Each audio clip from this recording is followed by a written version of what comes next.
Hey, hi, hello, welcome back, Alexandrian Codex, Kentucky Route Zero, Act 3. Here and along the...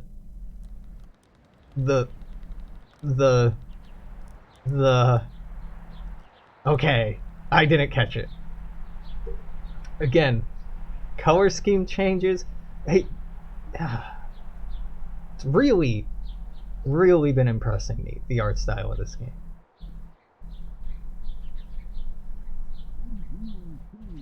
'83 and sunny now. Looks like we're gonna have a 101 by afternoon in Louisville and a 103 in E-Town. Not a cloud in sight, so get out those parasols. Oh, he's actually saying it. Never mind.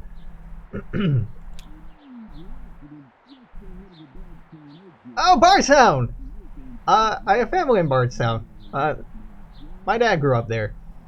Major accident just ahead of Bardstown exit, so you're headed to work on 31 and you're late, my friend. Oh, you are late, my friend. Sugar? Just a little. Forgot how you take your coffee. I'm tired. I didn't sleep well. I heard you yelling. Bad dreams? We were up on a roof, Ira and Charlie, eating a light supper. I was drinking sweet tea. Charlie was reading. Surrounded by other houses, close to packed, huge sidewalks. Must have been a... what's the word? A subdivision? That's it. I'm sure below us, a group of saber gathered, standing quietly, a man reading from a book. Asked Ira about the weather. Would it rain on Tuesday? Or when the sun set? Or something like that? He wouldn't answer me. And Charlie stood up. Ira told him to watch his step, and I remember I woke up before I could stop him.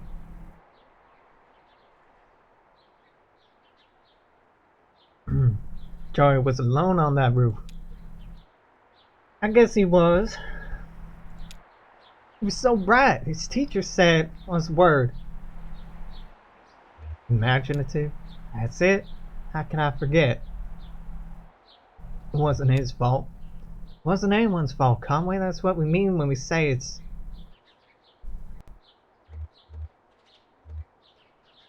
an accident? Sure. Well, I have a mail order in today. Might be a long drive. Hope the truck can hold up.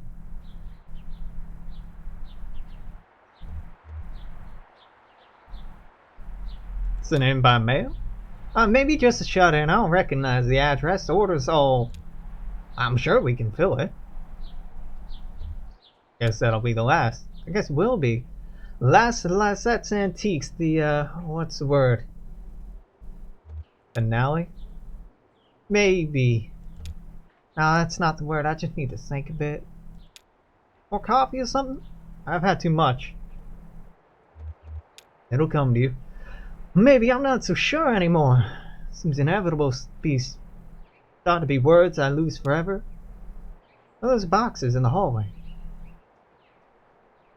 Those are your clothes. You packed them yesterday. Of course. Cora should be here soon. Will you wait with me? Sure, Liz, I'll wait with you. Traffic and weather on the 5s. That's every 10-minute. Brought to you by Consolidated Power Company. Stick around for Old Kentucky Home with Kate, helping you to turn your humble home into a mansion. After this.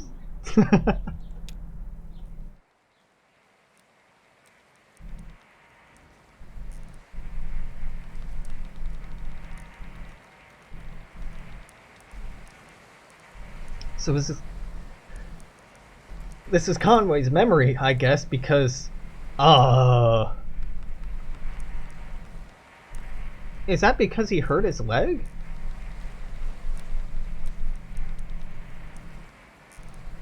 Conway's leg did not look like that before.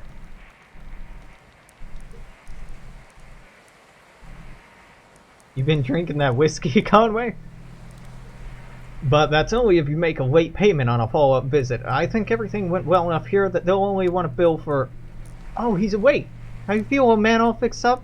Truman says you might be a bit misty coming out of it, or... Time is it? It's been about 2 hours. What have you been doing? Oh, we watched TV for a while, and Dr. Truman showed me some of the terms of the bill. It's kind of... Well, you'll want to look it over yourself, I think. About that leg. How's your leg feeling? Yeah, that's the important part. Conway shifts his leg in the chair a bit, testing it. Well,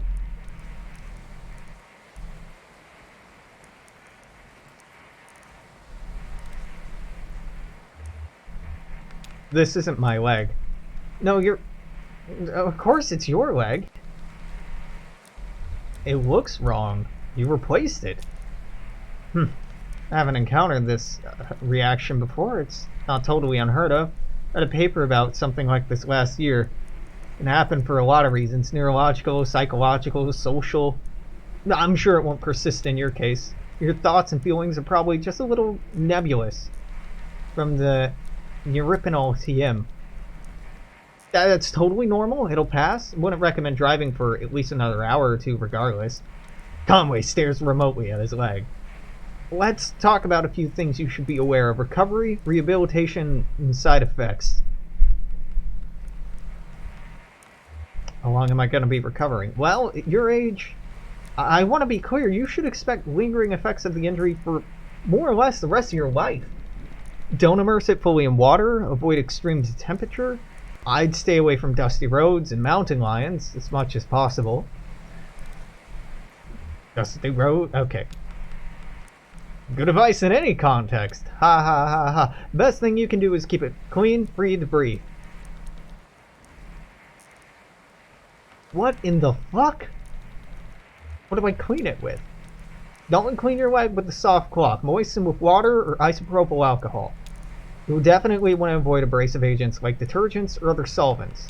So, you have any questions? Anything about the bill that didn't make sense? I don't mean to rush you, but I have an early fishing trip. Tell them about the payment plan in the bill. Well, that's atypical clauses. I don't really have any control of the bill now that Consolidated Power Company bought my employer. They handle everything. So it all runs through your electricity bill now. What? You can pay it back in full on your next billing cycle, or you can get on an energy credit payment plan. You'd have to call Consolidated for more detail about that. I don't really understand how it works. Something about generating electricity to send back into the grid. Oh, and one more thing. Don't be alarmed if you experience any side effects of Neuropinol TM. Typically, we see daydreaming, deja vu, pensiveness, fugue states, irregular perception of time. About 15% of patients report a generalized sensation of lateness. Nothing to be alarmed about, just keep it in mind. Thanks for your help.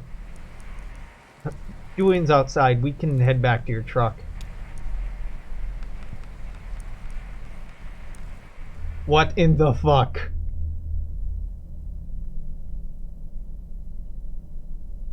Wait, that was scene 0? Museum of Dwellings. Okay. Okay. I got a weird leg. What in the hell? Alright, let's go talk to Blue. This rain stopped.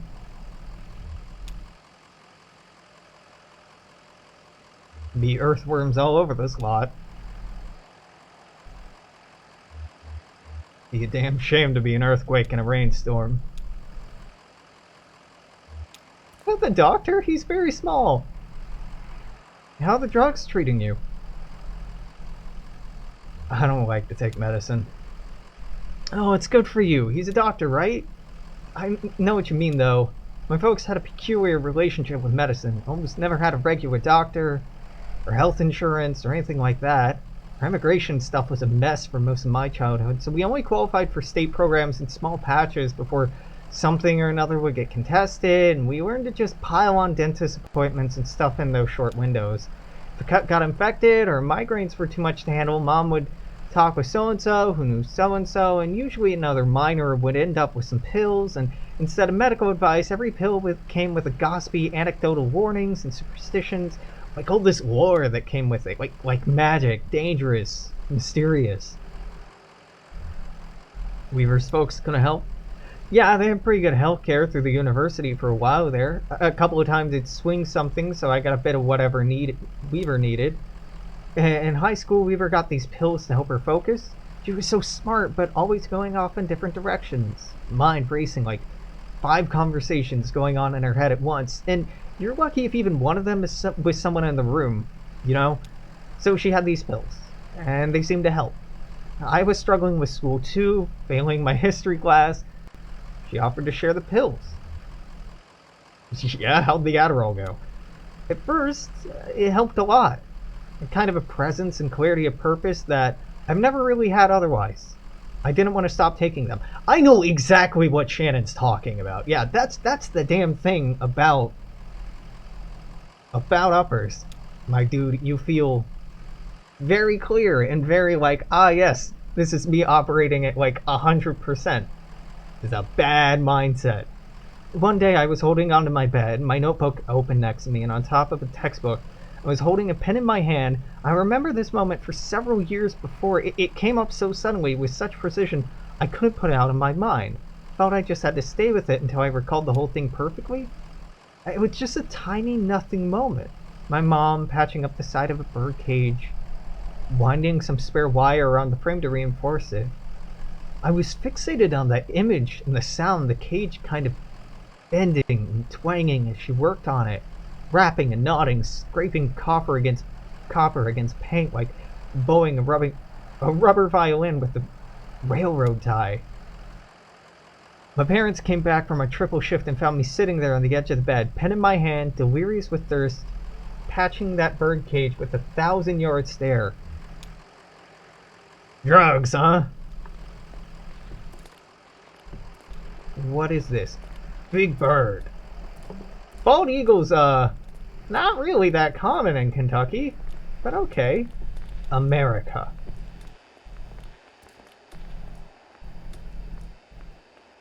Oh, I guess we're following you now? What the fuck?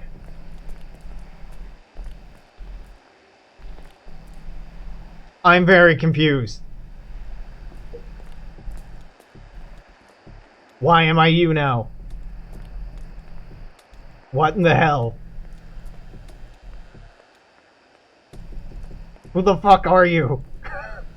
I'm assuming this is the doctor. I was Conway, but now I'm not. Those people like your new family? Ezra. I'm Ezra? What? They're actually kind of weird. Yeah, I know. Too bad it's not raining anymore. Do you like the rain? I'm an excellent swimmer. So what's the boat for? Well, I folded it out with some paper from the front desk. How far do you think it'll go? We should stand here and watch it until it disappears over the horizon with a far-off look in our eyes. I'll lean my head on your shoulder, and right when it's a tiny speck, just before it vanishes, you'll say something romantic. Okay. Well, we better get started.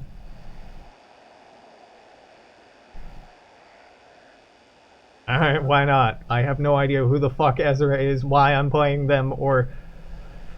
whatever. I'm Ezra now, I guess.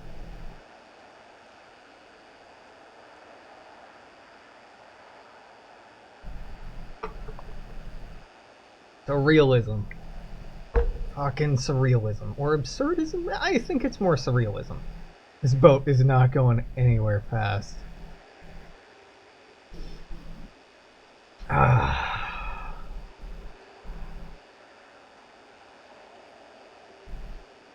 Your head is not on my shoulder.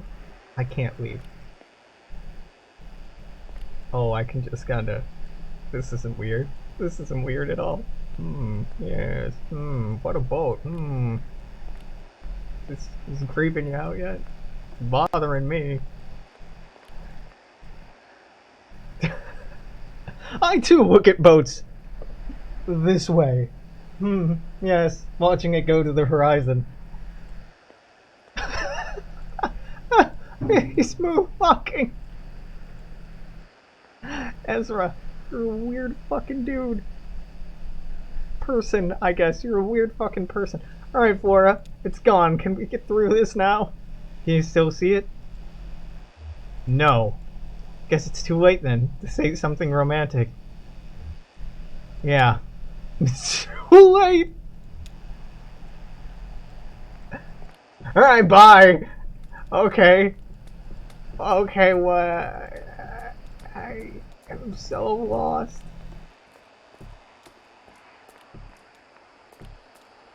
I want to be Conway.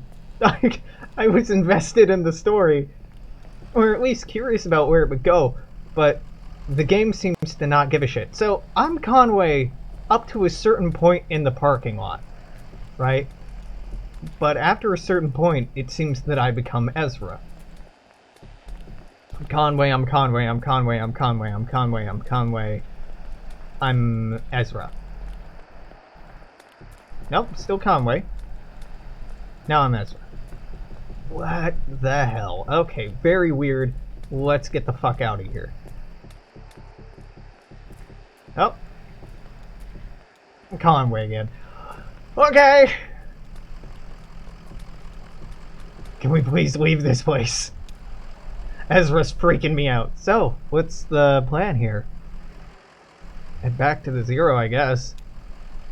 Hope these are the right files. I mean, I'm pretty sure they're what Lula was asking for. What? Who the fuck is Lula? Am I jumping ahead here? Kind of a mess in that storage facility.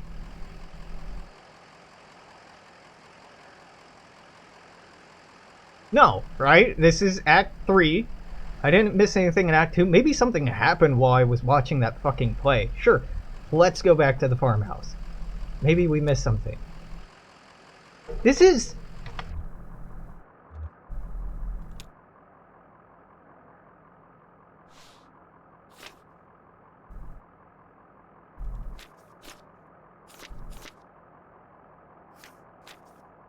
Yeah, I didn't miss anything. Just stuff clearly happened between when I was playing and now. They move on. Okay. Very confusing. They're like, oh yeah, we got that thing. I'm like, what fucking thing? The bird is... Truck's engine sputters and dies. This Conway guides it carefully off the road next to a fallen tree. Okay. Okay. Act 3, Scene 2. Yeah, I didn't skip an act. A tree. Oh, I never turned the lights on. That's why it looks so dark. I should fix that. Ah, yes, just small child by the tree. That's completely normal. Hang out by fallen power lines, kids. What could go wrong? Hey, lots of text. Text. I don't care. I don't care. Oh my god, they put it on the... Here he is. Use my phone to control my lights. Which is great until my phone dies. Then I'd have to... Ooh, pretty sunset. Then I'd have to hit the light switch like some sort of normal person. Nothing to be done. Can you take a look at it? I guess I could poke around in there, but I don't know a damn thing about engines. Wait, is that why you always leave your truck running? Well, unless that's up on a hill, so... I get the picture. Anyway, you know this area? Anyone around here that could give us a hand? Looks like a road crew's been out here. Hey, we should call someone. You know a good towing company? I can't read the name or number on this flyer, but it looks like a picture of a tow truck. Well, it's worth a shot. I'll give them a call. Hope I can get a signal out here. Ring, ring. Shannon speaks into the large brick cell phone held up to her ear. Hi, hello. We got an old, I want to say diesel old truck just stalled out. Inaudible. Sleepy. Did I wake you? Card says open 23 hours a day. Inaudible. Suspicious. Yeah, we have a car. I mean, it's a truck. We're broken down by the side of the road. That's why I'm calling. Inaudible. Apologetic. No, it's okay. We just need to get to the auto shop and get this taken care of. Inaudible. Wistful. Well, I'm, very sorry to interrupt that, but... Inaudible. Neighborly. We already ate. Just as soon as you can get out here, we're off 65 somewhere. Just kind of pulled up by this tree that fell over. Inaudible. Tangential. Okay, well, I don't know any of those people, but that does sound like the right area. You been over here before? Inaudible. Indulgent. Okay, my pleasure. How long do you think you'll be? Radio music. Hello? Oh. Ezra? Are you bored? Are you? Wait, Ezra's the dead kid! Right? Right? Yeah, most of the time. Let's play a game. Would you like to play? We can tell the future with this little tree branch. You can fucking what now? Pretty easy. We just break off all the little sticks on each section and count through the different things that could happen. What? Okay, what should we ask? It should be about you. I can't do both the counting out and the questions. What kind of bed will I sleep in tonight? Dirt! Ezra snaps the smaller branches away, one at a time, counting out the possibilities. King size, queen size, twin size, bunk. Bunk. Okay, what else? How will I travel? Motorbike, motorboat, horseback, hearse, old truck, new truck. New truck. These other branches are too bare. Don't worry about it too much. Just a bunch of sticks. Hey, Blue, you seeing this shit? Wish Julian wasn't so busy right now. Got a lot of houses to carry still. I wish I could help more. What? What?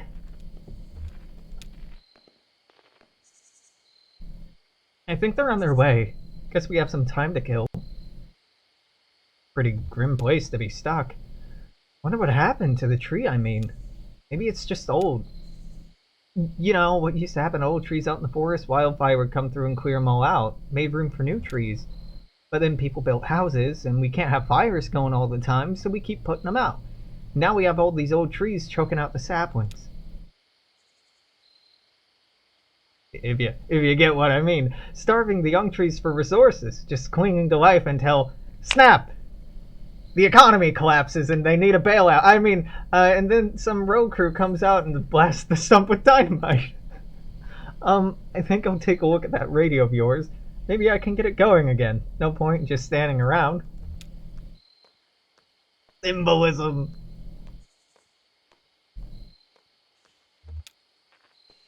Shannon, I don't want to talk to Ezra. I don't like Ezra. Don't make me talk to the ghost boy. The thing's been broken for years.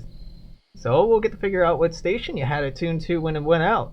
Snapshot of a younger man's tastes. You remember what it was? At some college station. Well, I'm sure we'll find something to listen to on the road. Please don't make me talk to the boy. Oh.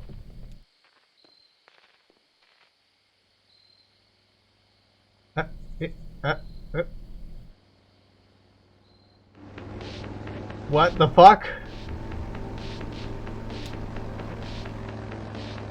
Is this the right way? I don't recognize these trees. Junebug!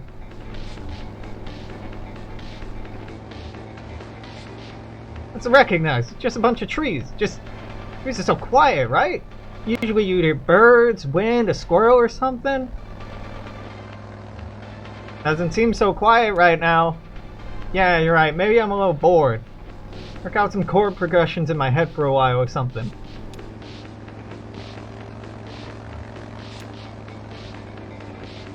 How far out are we?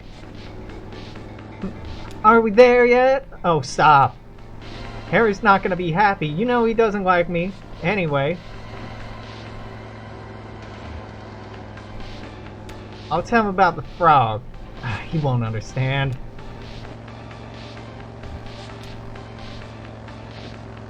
Hey, yeah, didn't you play on this record? Go-Go was on it. Yeah, Go-Go, Go-Go, that guy's out of control. We should do a set with him. He's a creep. Yeah, that creep can play, though. time is it? It's late. Harry's gonna flip out. Old man was born, flip. Just hope we can scrape up some tips. Hard enough when you get there on time. Make sure Harry pays up. I have a way with him. I love their hair. I absolutely love their hair. I think they referred to Junebug as she earlier, so her hair. Of course, I can't tell which is Johnny and which is Junebug. I assume Junebug is driving because Johnny's just bitching about when they'll be there. Do. And that's... Oh! Interesting. Confusing, though. If Harry's a real person, then that wasn't a play, or this whole thing is a play. Ah, I don't understand. Okay, I like it. Look like they could use some help. Oh, they can call a tow truck. I don't know any tow companies that come all the way out here. Guess it's up to some good Samaritan. Okay, we'll help them. You're the best. And hey, maybe, if they're not busy, they can fill up some seats at the gig. Oh, if no one's there, Harry will try and bilk us on our feet. Please don't make me talk to Ezra, Shannon. Help me. Maniacs? You okay? Sure, you? Oh no, I'm fine. Thanks. They were in a hurry. Some folks are always in a hurry. Not you though, huh? You get caught up in a stranger's yarn or street light reflected on a puddle. Nobody can get you moving again till you let the grace of the moment right into your bones. That's this game. Yes, that is the pacing of this game. Like a poet. Or a donkey. I guess that's what I like about you, old man. You know how to wait. I don't think I ever will. Dun, dun, dun, dun, dun, dun, dun, dun. Oh, thank God they didn't make me talk to Ezra. I don't like it, man. Oh, well, Blue likes him.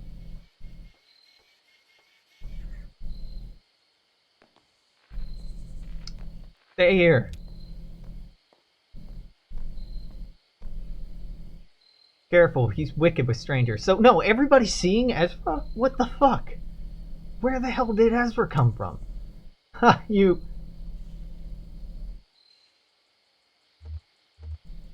You here to clear the tree?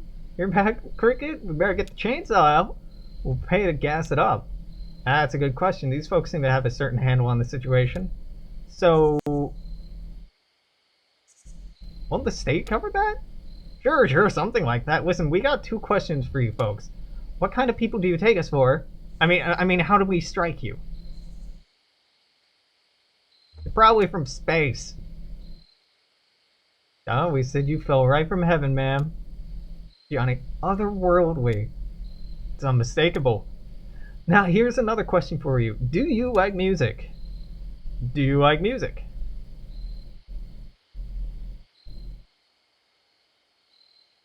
I don't like music. I like sounds. God, I hate Ezra. I don't know where the fuck he came from. I'm so goddamn confused. I thought that Ezra died. Weren't we listening to how Ezra died? Yet now, not just Conway's interacting with him. Other people are interacting with him? Whose fucking kid is this? I guess we've talked to a ghost before and... we'll see. Sometimes I like to leave the radio dial between the stations. Oh, wow. Of course you do. Say, they should come to our gig. What an idea. Right now? Right now. Just headed over there on this baby. The Weird Vector. That's what we call our bike. We call it the Weird Vector. Because of the front wheels a little loose. We'd be very much obliged. See, we have a regular booking tonight, and what we're running late. Very late. Yeah, that's what I told him. Now, the old man who runs this venue, Harry Esperanza, is a notorious withholder. If we don't get a few bodies in the crowd, he'll go all penny pinching on us. Just a short set. We only have 1 song prepared. You'll come out to the gig, won't you? Of course we will. Oh, to Johnny, of course they will. Can you believe we almost didn't stop? Hungry, old lady? Think I got crust in the sidecar here. Johnny saw you folks were in trouble. Well, it's all said and done. We stopped. That's all that matters.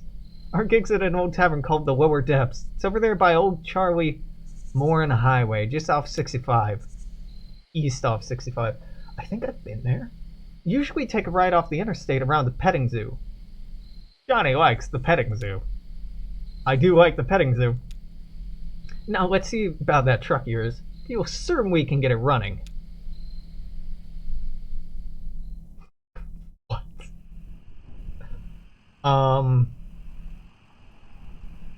East off of 65, huh?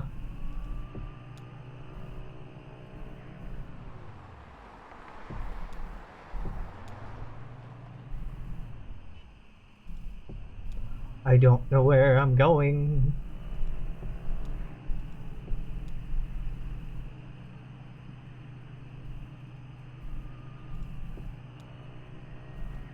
Let's just go back to Equus Oils.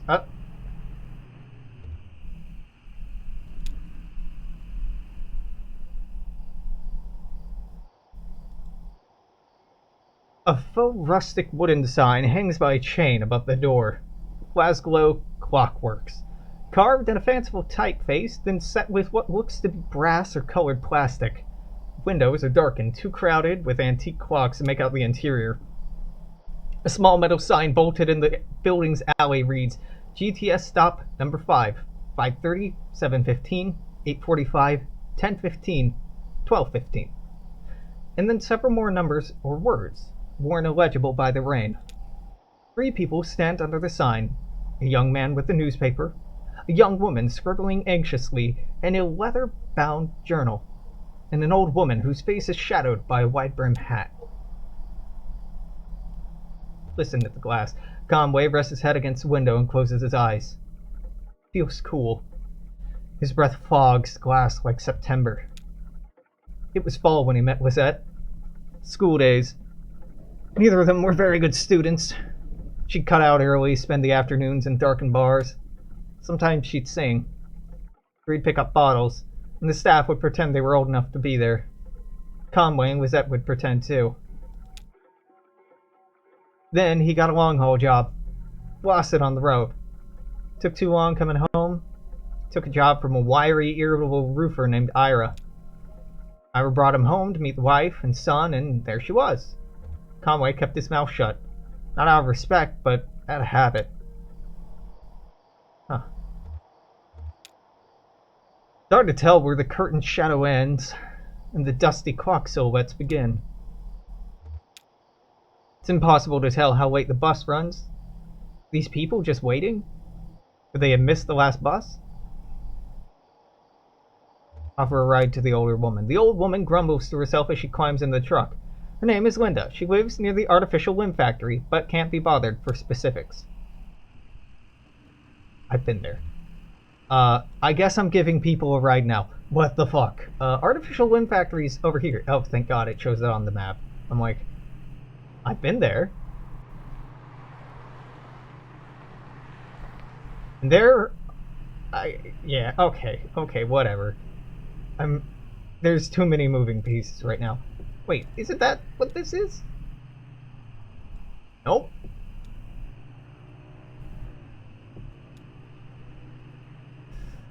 Oh, your boy has forgotten where something is and it's not marked on the map, so we're just gonna drive around for a while. Convenience store, yeah, why not? Why not? Let's pile in here. Convenience store is just a tiny booth in the middle of a lot that must once been an active gas station.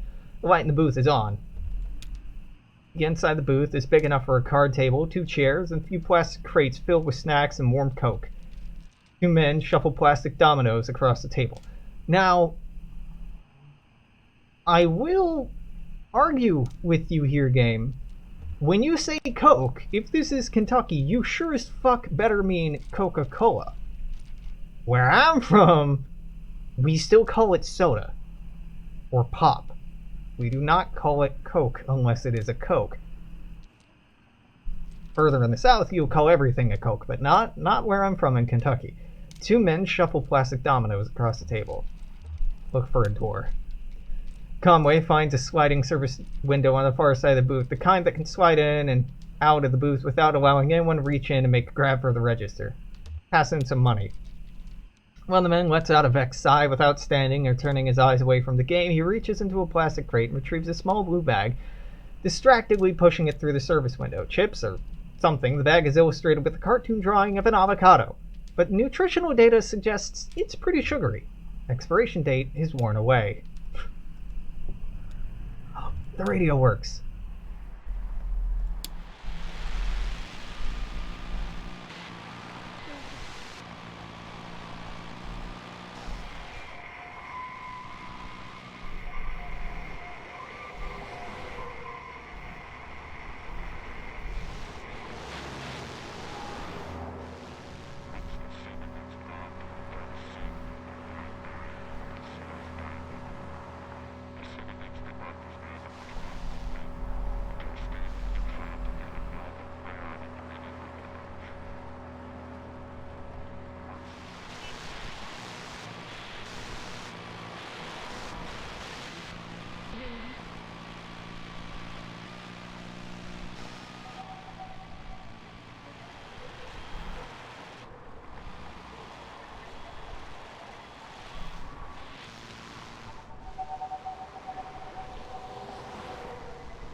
Listen, it wouldn't be in the game if this doesn't have some sort of use.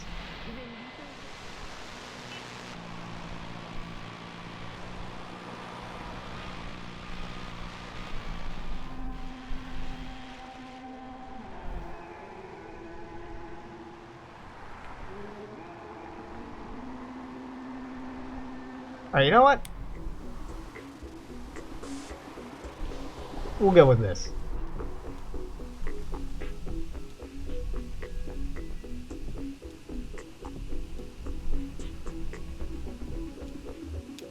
Go down to the old crick.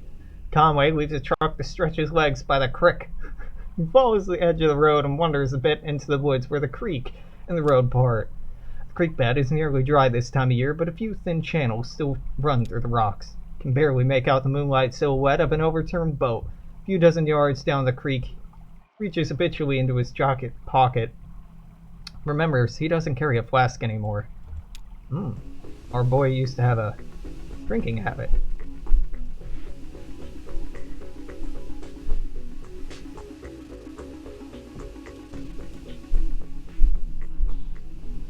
Is that the artificial limb factory? Yes. Linda doesn't care for public transportation in this area. The buses are too small. In fact, they hardly qualify. Linda works for 25 years, is a city planner in Knoxville, so she knows.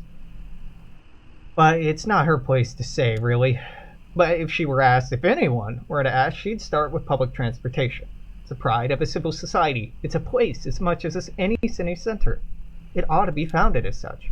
Sure, you can spend thousands on some concrete foundation, some scene of antiquity, something really impressive, but what does that do for a polis? Who meets at a fountain to exchange ideas? Drug dealers, that too, and maniacs. Linda meets people on the bus, or at the bus stop. That's where things get done. In Mexico City or Montreal or New York, the trains are so dependable they're practically a staple place themselves. They're at least as reliable places. Linda lives here, with her daughter, and her son-in-law, in the squat gray building on the left. She owns a house, but her room is in the basement. The basement of her own house. Life is suffering, as they say. Oh, okay, yeah, nice and uplifting there, game. Thanks. Petting zoo. Johnny likes the petting zoo. The petting zoo is closed. God damn it. Alright, well, let's see if more people are at this bus stop. Whoop.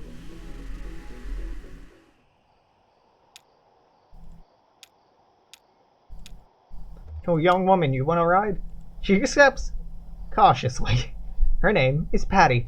She lives near the state park, a short drive west of the Marquee Farmhouse on Route 70. I'm a taxi service now.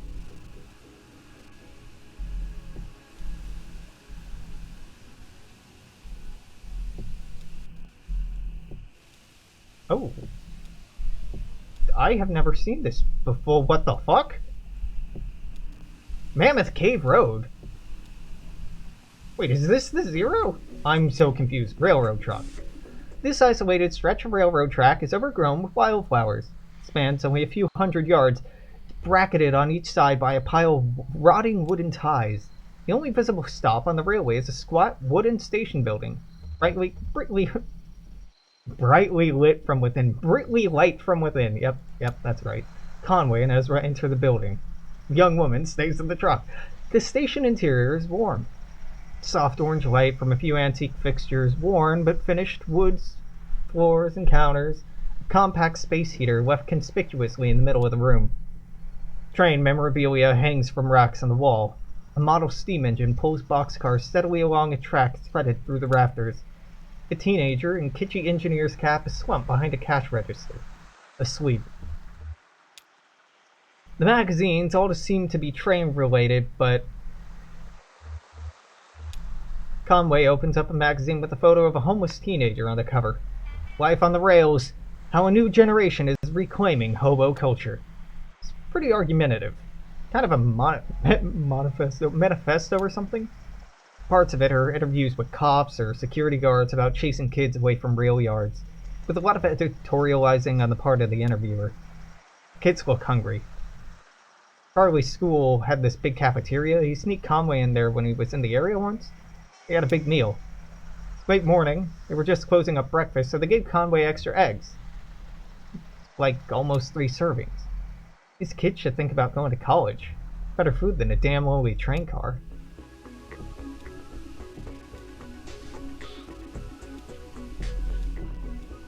Huh.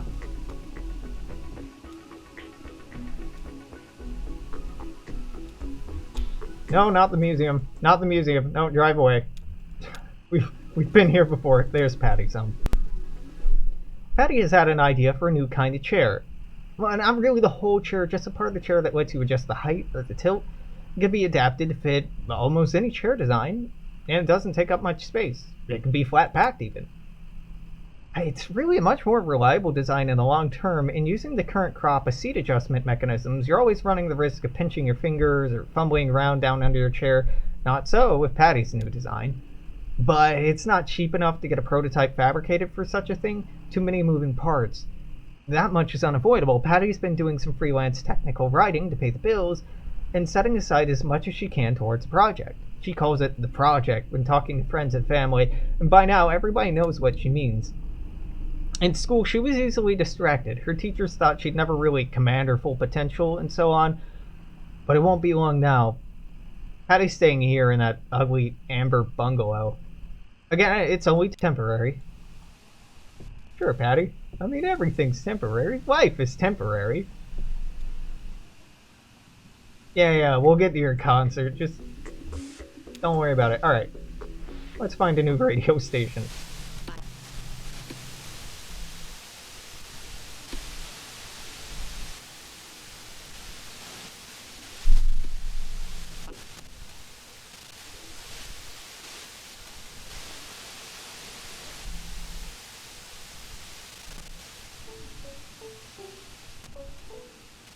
Oh, this is very Animal Crossing.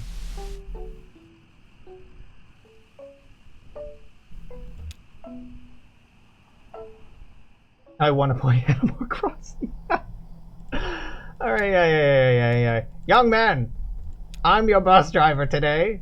Keith lives away west, not far from the Museum of Dwellings, just south across 65. You got it, buddy.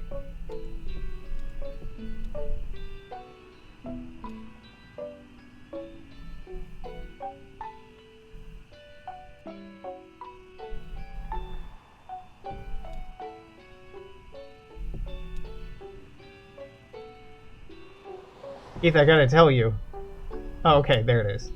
That was not across 65. Keith is an auto claims adjuster now. He went to the University of Indianapolis. Mathematics, with a minor in sports marketing. Halfway through his junior year in college, Keith's boyfriend ran away with an older woman. His grades fell. He stopped shaving. His friends were concerned, and he suggested to take a semester off to refocus himself. He sold his car and spent 3 months traveling the country in a Greyhound bus. He found himself in Butte, Montana, in the dead of winter. His rough beard stained with gas station coffee, his eyes clouded with travel. He bought a second coat at a thrift store and settled onto a stool in a tavern by a cemetery. Keith sipped a light beer and lost himself in a photo on the wall. Portrait of Evel Knievel. Knievel looked tired. More than tired, spent, drained, old.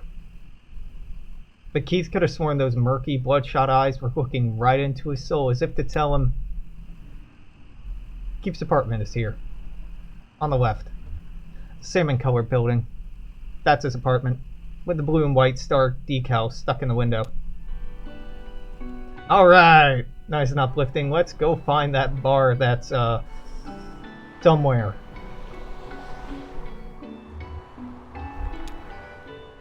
Just out of curiosity, I want to stop in at Equus Oils. No, I guess I skipped ahead a scene. Whoops.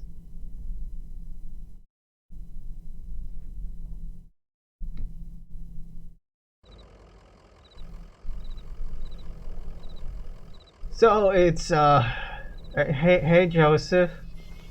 I don't know who the fuck Ezra is. Looks like we have these two along. Hey buddy! Truck sounds like it's running kind of rough there. Better keep an eye on it. Nothing we couldn't handle. Think you left the radio on. This is the real thing. Live. Well, damn, you sound just like you do on the radio. Got one of your tapes picked up at a truck stop. Somewhere in the back there. You having games on your computer? Hey, you know what? I might. My niece works nights at the hospital, and she swung by for a lunch break an hour or two ago. She's kind of a... Well, she doesn't talk a whole lot, but I like her company. Her tapping away in there. You might want to take a look. Been to the zero. I figured. Well, listen, I wish you luck, but I don't really want to talk anymore about that. Bad memories. Gotta hear you're on your way, though. Better get going. Alright, fine. Let's check out the fucking computer for Ezra, who I guess is a real boy, and I just don't know where he came from. Conway taps a key. Games! Psychotherapist. Sports medicine professional, 1973. Obviously psychotherapist. I am the psychotherapist. Please describe your problems. I'm lost. Do you enjoy being lost?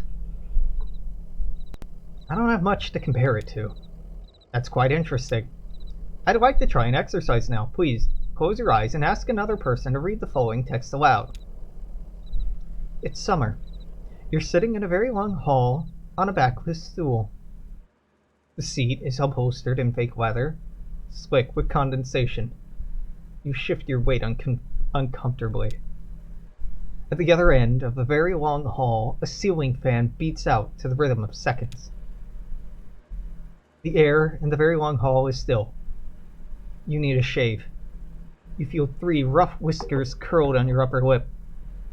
Shift your weight on the slick leather seat and exhale gently to displace the 3 rough whiskers curled over your upper lip. The very long hall is silent, except for the ceiling fan beating out the rhythm of seconds, and the noise of your breath as you exhale gently to displace the 3 rough whiskers curled over your upper lip. Your tongue is burned. Perhaps you drank some coffee too quickly within the last several days. Your mouth is dry.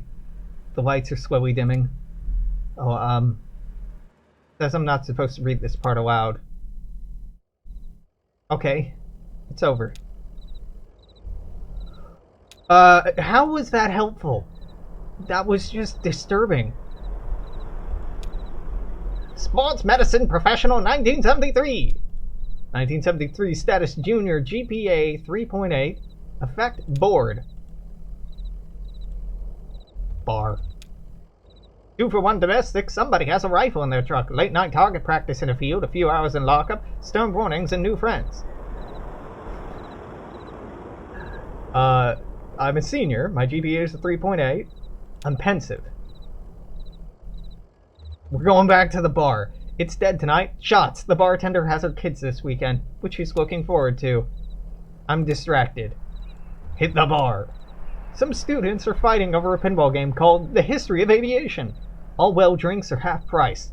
Striking 3 bumpers decorated with jet engines, icons, initiates mid-air collision multi-ball. One student unlocks both Daedalus and Icarus, then spills a cocktail into the coin slot. Senior, GPA 3.8, effect adrift. It's time to make a decision. Graduate? Hitchhike across country, live in a tree, graduate, I guess. Everyone says it was a smart decision, but it wasn't. Lost pills, misjudged affairs, forged prescriptions, disgrace. Score, 3.8. Well, good shit. Let's get out of here.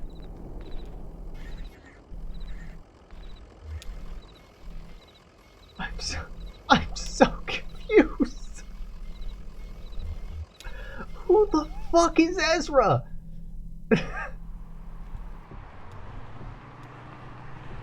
I like that that's my sticking point. All the other absurdism and weird shit going on, I'm like, yeah, okay, fine. That's not that weird. But Ezra just existing and everybody being cool with it, that confuses me. Okay, what? Lower depths is by Charlie Man Highway, east of 65. Okay, we are east of 65.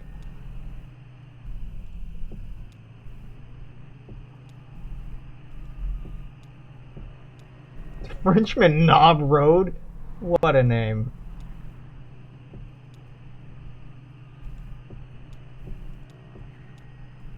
I don't know where anything is, and things aren't labeled very well. Oh, it's just like Kentucky.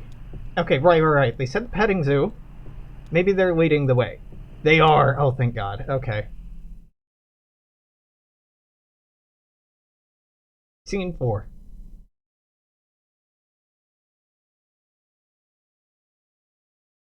The lower depths. We're really not making much progress on the 0. Okay.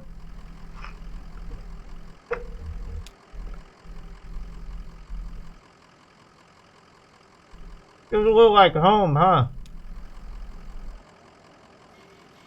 Not all bad memories. Some of it I don't remember at all.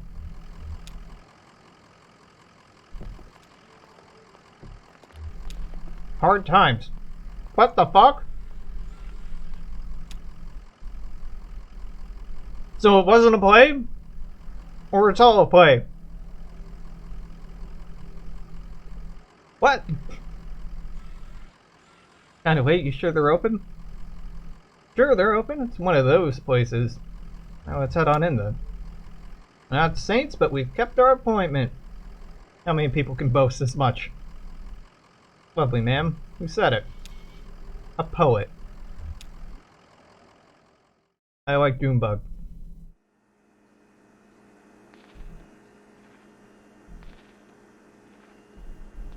Sandwich. A rough brick between 2 pieces of stale bread sits in the center of the table, surrounded by a ring of undisturbed dust. Okay, so that wasn't just a bit.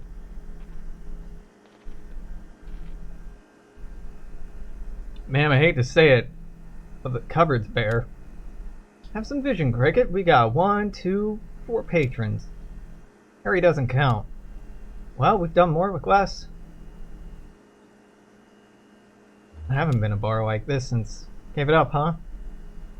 Harry has some coffee on back there. I won't vouch for its quality. She's a connoisseur. Johnny's favorite regional cuisine is gas station.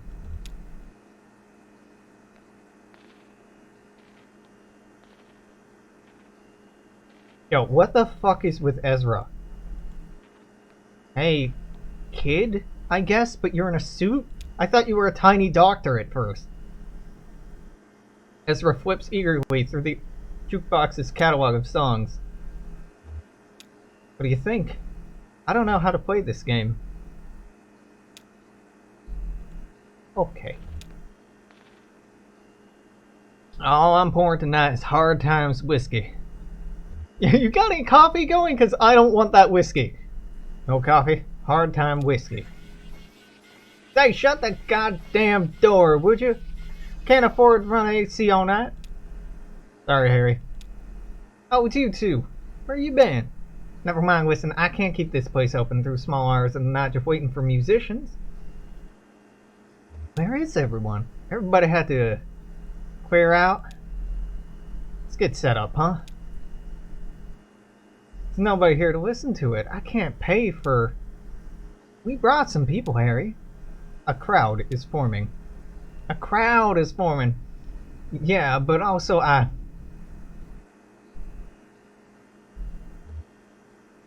Don't you want to hear some music, Harry? This sounds nice after the day I've had, but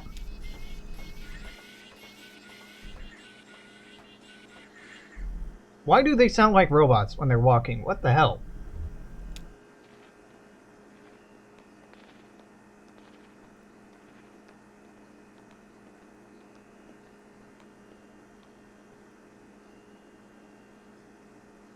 How's it looking out there?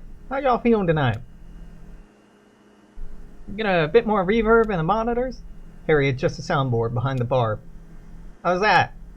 Test 1, 2, 1, 1. Sorry, 1, 1, 1, 3, 50. Lamentation. Sounds good. How's everybody doing? Everybody had a real bad night? How are you, old man? Not too bad. Well, we'll take care of that right now. This is a song I heard in the tavern many years ago at an open mic night. Me and Johnny just riding around, you know. Like to drive around, old man? Or feel at home? Of course you do. So right now we pass this gaudy old tavern. I mean, it was a real dive. Busted up facade, weeds in the parking lot, taps all dry, bats in the bar room, and run by this creaky old bag of bones. Looked like the only thing keeping him awake was the fear of death. So glad to be back here at the lower depths. Hey now. So we stopped for an early drink. There's a lady singing right here on stage. It's a song she sang, well, stuck with us. Now it's a regular part of our repertoire. Never got that lady's name, but she seemed like a sweet old gal, and she had a voice like Scotch whiskey, and we just hope to do her song justice. So here it is. Too Late to Love You.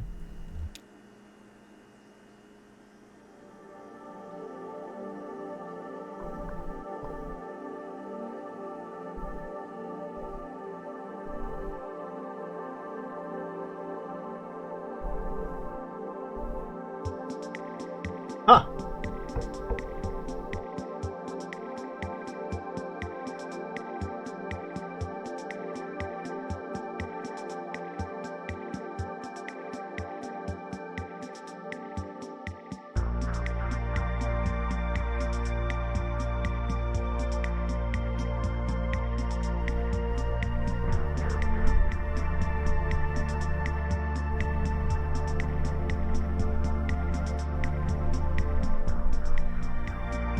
When you left me... Oh, I get to pick these? I wish we'd met before.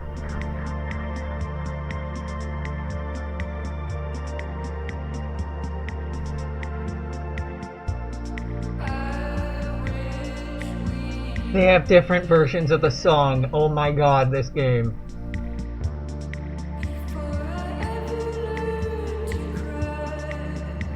This is fantastic.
drawing some real shapes with her arms.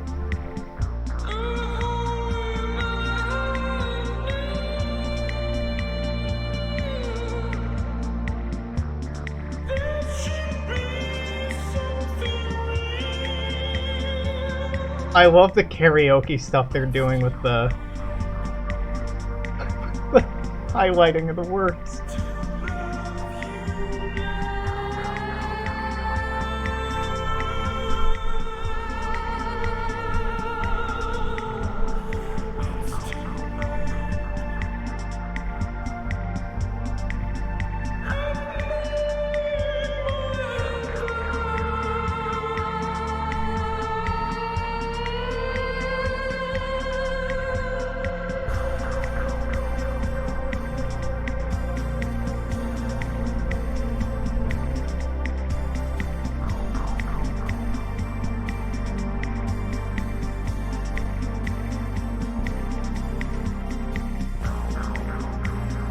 Ezra just fucking standing there like, I don't know this game.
That was pretty incredible, but also, I want to point out the glasses on the table next to Ezra.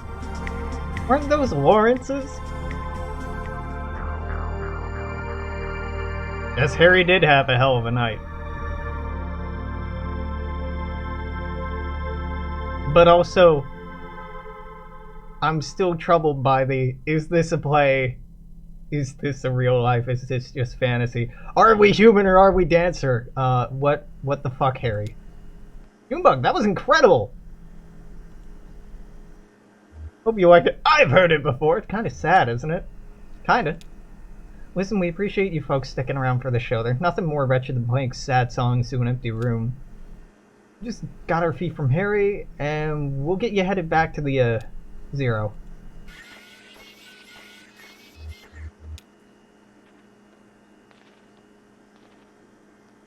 Well, Harry, I think that went pretty well. Say the crowd was into it. Reverential. Wrapped. I guess the usual fee's about right, and we'll let you get back to your business. Well, that's just... damn it, I was trying to tell you two, I can't pay. They cleaned me out. I got nothing but a goddamn IOU from the distillery. An IOU? Yeah, I traded them for some whiskey. I guess I had some surplus credit, so I got this note to get some more from them later on. Must have been a hell of a trade. I had to! Gotta keep this place open somehow. God damn it.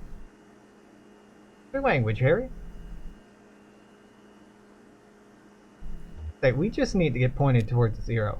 Oh, God.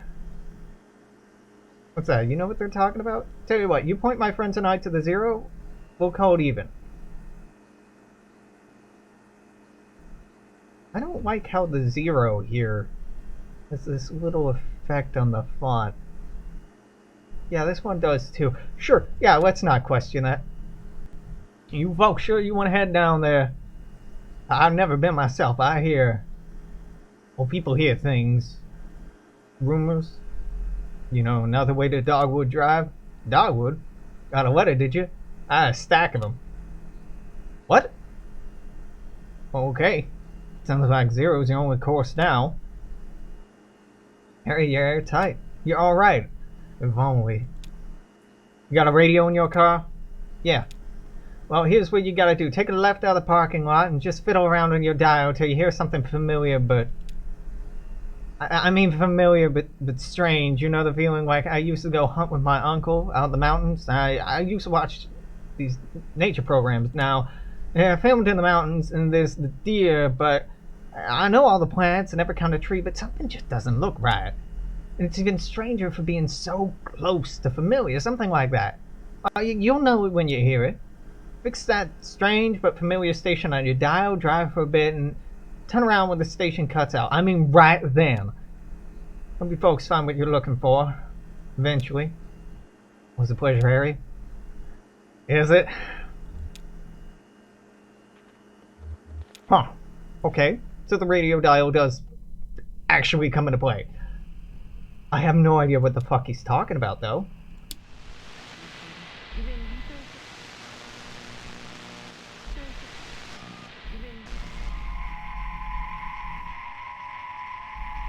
Is this it? I gotta say, this doesn't sound familiar. Yeah. Definitely weird, though. Let's keep scanning. It said we know it when we found it.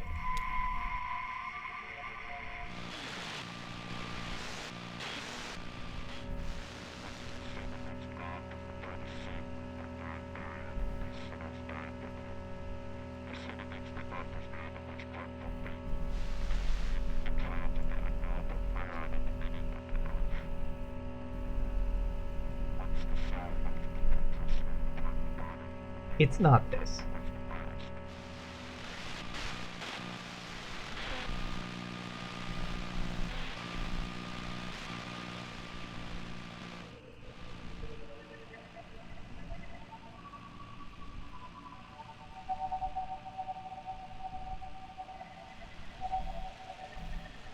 This is what the radio in the church was listening to, right? But wasn't that a tape recorder?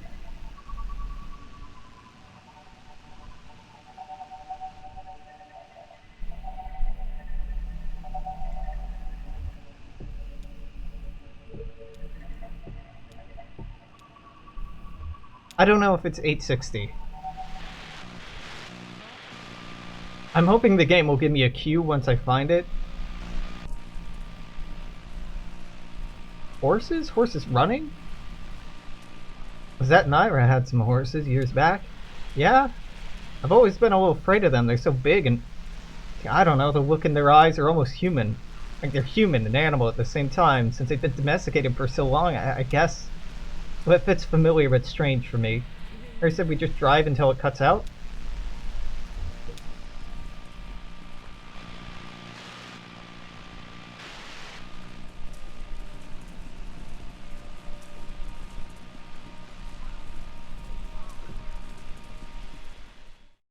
Oh, and it cut out immediately. Okay, good.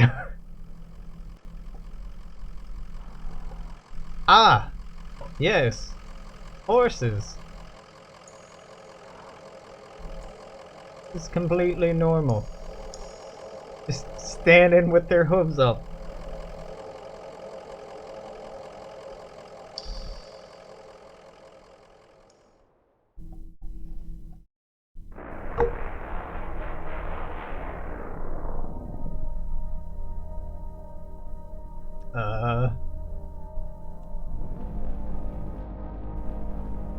It said to turn around. Oh my god, this is a satisfying sound. Hall of the Mountain King? Do-do-do-do-do. Great song. Bum, bum, bum,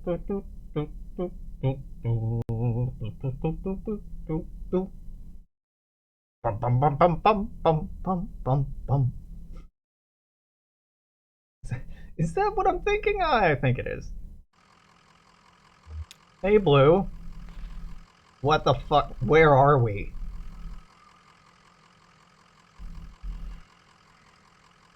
Don't keep the roads up well, do they? Never have. May as well walk. Yes, Johnny. Time to cut him loose, ma'am? Well, now I'm having fun. Okay, slow down anyway. The bridge ends abruptly, crumbling in disrepair. Down to the boardwalk. This is a boardwalk? Is it a boardwalk? Well, I guess if it's a walkway made of boards, technically it's a boardwalk. It doesn't have to be in the ocean. A loop of decayed rope is coiled on the banister. Some rotted sections have been smoothed over with fine dust.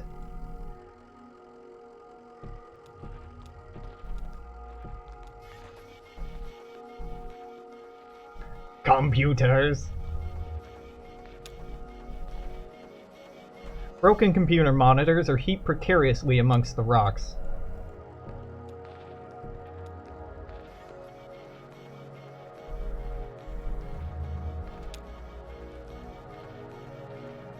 A pet carrier for a cat or small dog has been left by the path. A calcified rag waddled in the corner may have once been a blanket. Wadded in the corner? Waddled? Whatever. Wadded.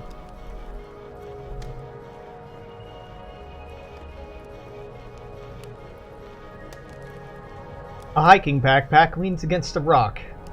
It's empty, except for a dusty bag of cat food and a few punch cards.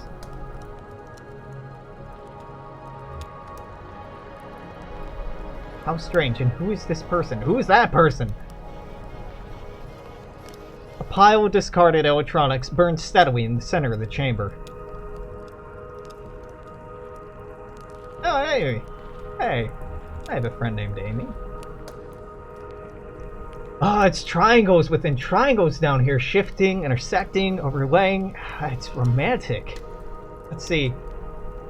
You're here to steal back the love of a boy you once knew when you were too young to recognize the moments of the heart. And you're escorting her, pretending to have her interests at heart, while really you're in love with the young woman as well. And so you've agreed to help him conspire to win her affections, but it's just a ploy to set him up for embarrassment and diminish him out of the picture. I'm into it. Well, maybe I still have the knack. I used to be really good at this. I had 11 novels published, from The Billionaire's Bidding to Fields of Longing. Real hot, bodice-ripping stuff, you know? I miss those days in my Lexington studio apartment, just me and the thesaurus steaming up the windows. I'm not sure you should be listening to this, kid. I'm not listening! But, of course, it couldn't last.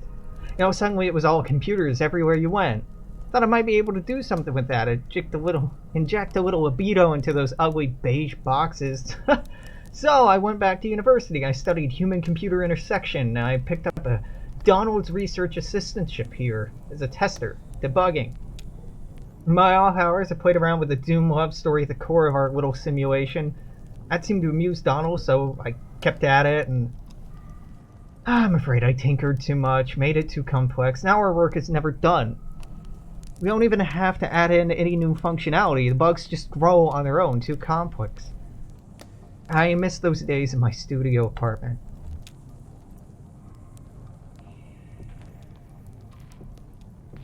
I assume you are the one they referred to as Donald? Donald puffs on a smoldering pipe, while half mumbling, half singing an old country tune. Where the old green river runs, through hills and caves not known to us, down to the sunless sea. Oh, who are you? What's that song? Oh, you caught a verse in my absent-minded warbling. Just a song from my youth. Something a dear friend used to sing to herself as she hacked on crystal radios in the boiler room. In old Kentucky where my love a lovely home did build for me, and where the old green river runs through hills and caves not known to us, down to the sunless sea. From there on, it's all meandering rivers and romantic greenery, and that is... What were you talking about? What's that old computer over there? It looks pretty vintage. Looks like a harmless old computer, doesn't it? Like some beat-up mainframe exhumed from a university basement left in this cave to rot or to flower. No, it's no ordinary computer. Modified it extensively in some pretty experimental ways, believe you me, and that's to say nothing of the software, but you look like a technical minded sort of person. Tell me, you know the effect of mold growth on the diffuse-based transistor circuitry? The mold would burn up. Or either of these are a possibility. If there's mold there, water would have had to gotten into it so it would short circuit. But if it somehow grew without that much moisture, or if it was running enough to keep moisture off of it, the mold would just burn up. Exactly. It burns, and oh, the sweet smoke that issues from it. But it also leaves a sticky residue. Seep through the machine, forming new connections, creating new circuits. The computer is no longer the pure domain of language and mathematics, but entropy. Thwarted and feeble, we hammer on this derelict keyboard. My name is Reason, King of Kings. We're mere tourists in the ruins. Our keystrokes echo off into the tunnels, boundless and bare. The cave stretches far away. We are too late. Always too late. What? Did you say something? I'm just interested in the mole computer. The mole computer, Oh, the Xanadu! You've heard about it. Perhaps you read about it in a journal. It's been years since I published anything. Xanadu has evolved significantly since I explained its data structures in my article, Literary Multitudes, Hypertextual Narrative as Post-Structural Witness. Evolved, and then deteriorated. Donald sighs dramatically, takes a puff from his pipe. I'm afraid you're too late, fellow hypertext enthusiast. As a mold accumulated on the circuitry, Xanadu blossomed for a moment into something holy. Enchanted, but all the charm was broken. You have any idea what it's like to spend your life building something and sit by powerlessly as your work declines into ruin? Parenthood.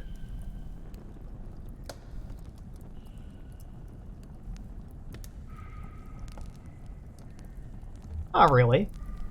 Well, I hope you never have the occasion to be haunted by the ghosts of missed opportunities. Why, my own ghosts? I keep them in there, in Xanadu. Like it's running on that glorious, dusty machine. Take a look if you like. Too late to do anything but smoke and reminisce. Anyway, far too late to do anything.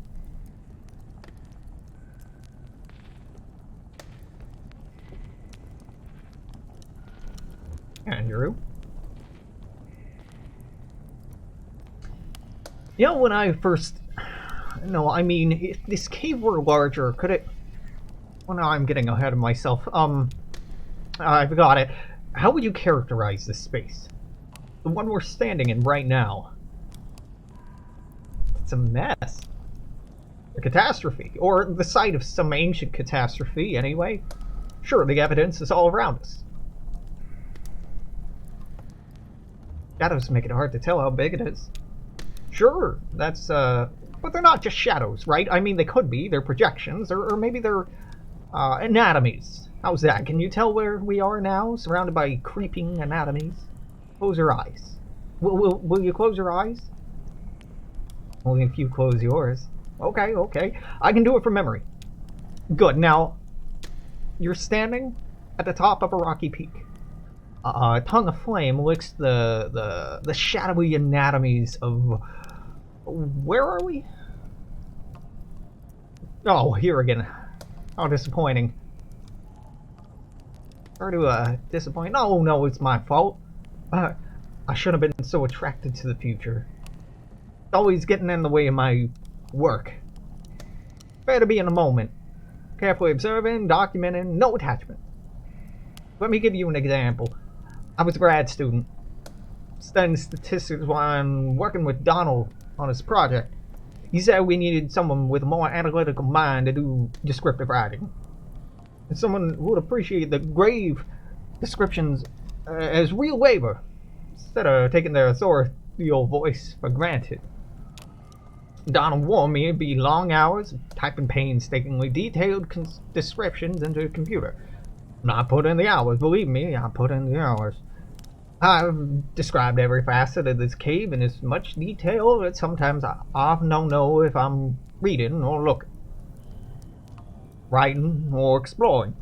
Often, in dark and lonely moments, I worry. In my sleep, I've transcribed runes from my dreams into the system. How will we know? It could only be entered with precise, faithful detail. That's all I know how to write. And all I dream about is caves. I only dream of caves. Cool, yeah, you seem well balanced.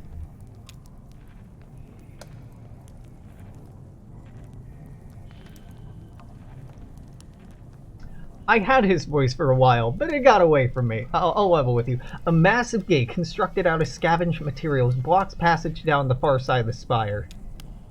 Well, I guess let's talk to Well, there's Roberta. Roberta! I'm very turned around now. Kingdom is in peril! Well, what else is new? Where's the kingdom? You're in the throne room. There are 3 legendary treasures hidden throughout the castle that will restore these ruins to their former glory. What do they look like? She's messing with you, kid. Roberta laughs. Enchanted jewelry, talismans, a magical mirror that prevents the future, a magical shield that protects the bearer from age, a magical chest that's always filled with... I never went to the university. I was an independent scholar. It means I took to public libraries, like a beachcomber. I studied fairy tales. And then I came to work for Donald. I paid the bills, rubbed leathering elbows with academics, scraped black mold from cave walls. Finally, now I carry the firewood into... Renaissance? Don't know that word. Kingdom is in peril. Xanadu. Big ol' Xanadu over here. Baffling control panels are sheltered from the elements with a worn tarp. A closet-sized wall of knobs and wires looms behind the machine, humming faintly. An electrical typewriter is the only easily recognizable component. How do you think we'll get it started? This old thing? Maybe there's a hand crank around. Oh, it has a run key.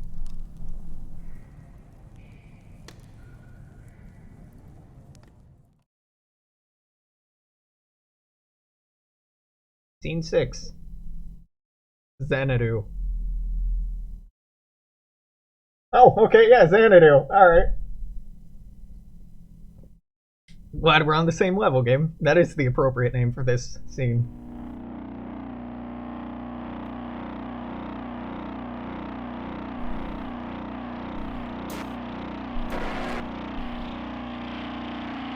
Gonna say Xanadu. Yep.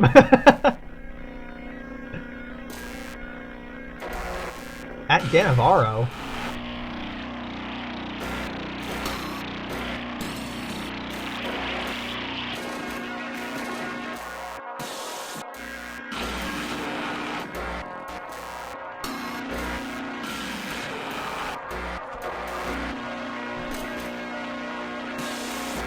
You are staking the Eid o Mal.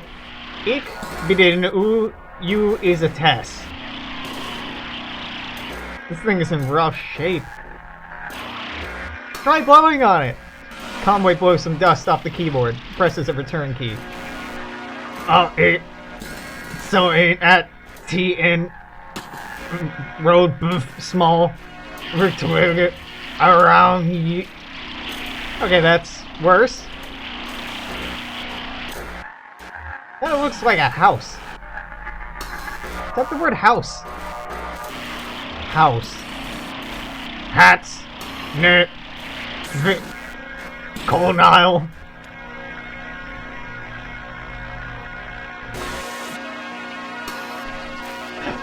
What in the fuck?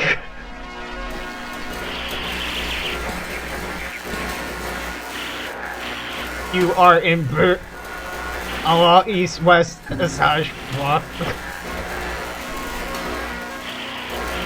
Remove the computer crying on their backs and being... Wait, Lula?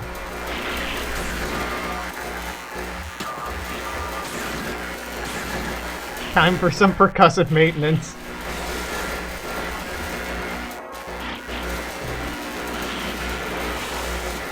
Oh, and my old portable degausseur with me. Old systems like this can build up remnant magnetic fields that sort of warps everything along whatever pattern it's settled into, you know? The degausseur clears up by... Just do it, please. Make this sound stop. Do it. For the love of God. Oh. Oh. Oh, God.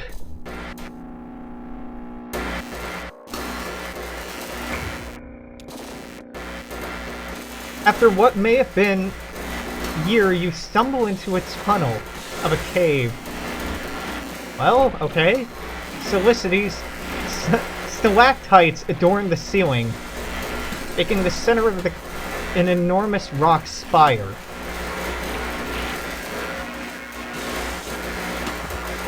This is where you set up your experiment. Premature end of file. Press any key to quit.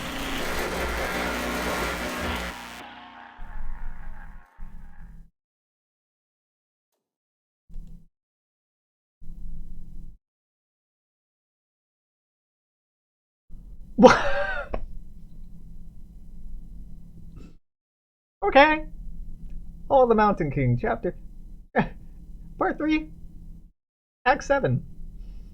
Sure. Sure, alright. Bizarre. What was that about Lula? Maybe Donald knows something to clear it up a bit. Donald? You want to explain this monstrosity?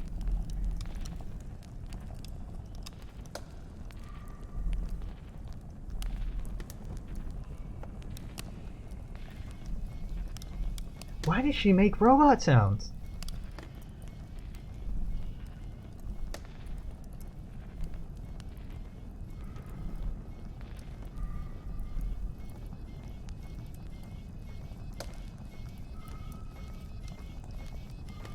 Again, the game's really loving doing this thing where it just forces you to sit with it. Oh, we're at an hour and a half. This is a long chapter. Oh, we're waiting on the camera now. I can see we're at Donald, but... Patience.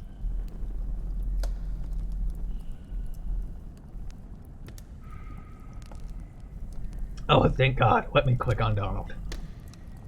So, seen it for yourself. What's left of it? Pretty busted. Rocky bones of a beautiful dream. You see what it once was, can't you? Can't you? There's so much more to it. Ornate labyrinths of memory. Exhaustively simulated parallel cave ecosystems. Real artificial intelligence built on sophisticated neural network algorithms. Birds in the forest can flock in 3 dimensions. The bats could learn to sing. Then it began to crumble. When strangers came. First we only heard them, walking heavily through the caves, dragging things around, hammering, clamoring their tools. Sometimes we heard working songs, never close enough to make out real voices, just echoes cascading wordlessly in the tunnel. We got a glimpse of one. What they look like. Look like... Oh, it's too horrible. I shouldn't be telling you about this. They're dangerous. They're strange. I never should have tried to outwit them. They were always too much for me. It's too late now. If I listen to Lula, Lula? Lula Chamberlain? Yes, of course.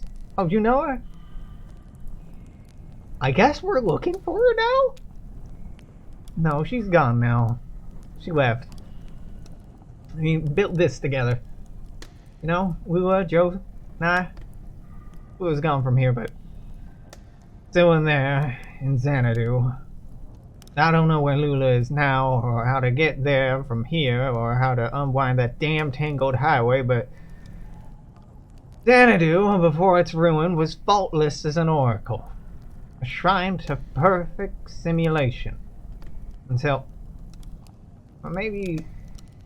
those weird interlopers destroyed my Xanadu. Perhaps they might know how to fix it. It'd be dangerous. I've sent many eager seconds to negotiate them, to repair my masterpiece. Back there, that tunnel. Push back the vines, crawl out into the darkness, watch your step. After a while, you'll feel the terrain change beneath your hands and knees from rock, crystal, and the mud. And you'll be out. That's where the strangers come from. Leave me alone. I still have a bit of mold in my pipe and a few dreams left.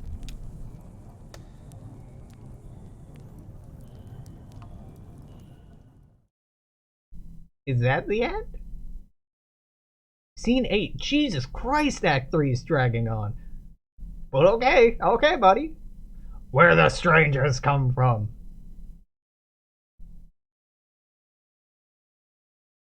Are we back on the 0? No. Holy fuck. Graveyard.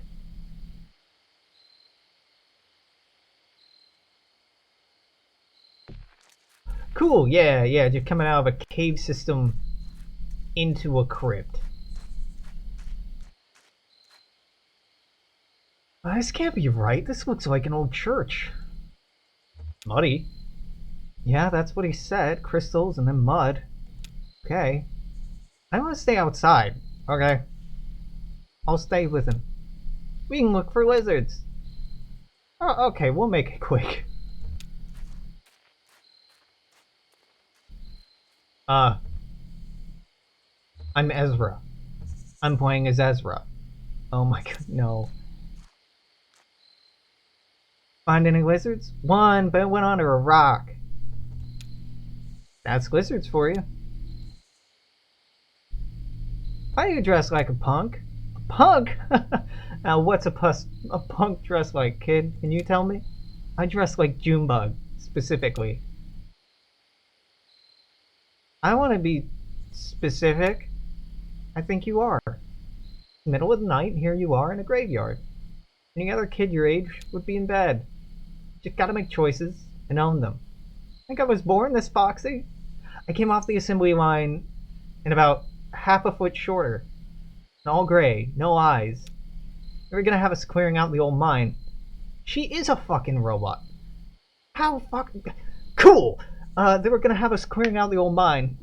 Doesn't matter what you look like under that old rock and water.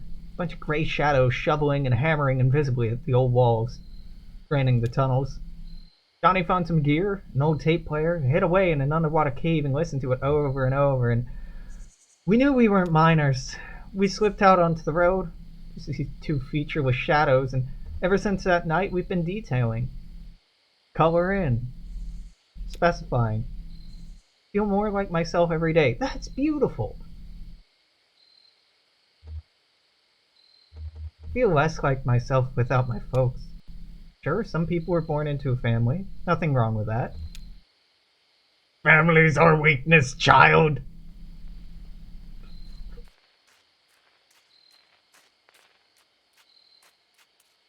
There you are. What'd you find in there? It wasn't... Hey, what's going on? You look flushed, old man. It doesn't matter. Okay, we got what we need? Let's go. What the fuck happened there?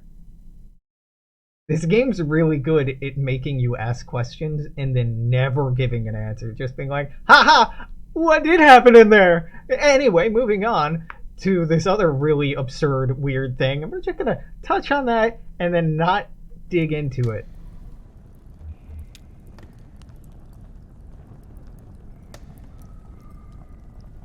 Trace an orbit round the road and close your eyes in holy dread. For we on mold and whiskey fed, and drink from rivers down below. You found your strangers. Know how to fix your damn machine, but I'm not sure it was worth it. Oh, soon the visitors will return. Who you found?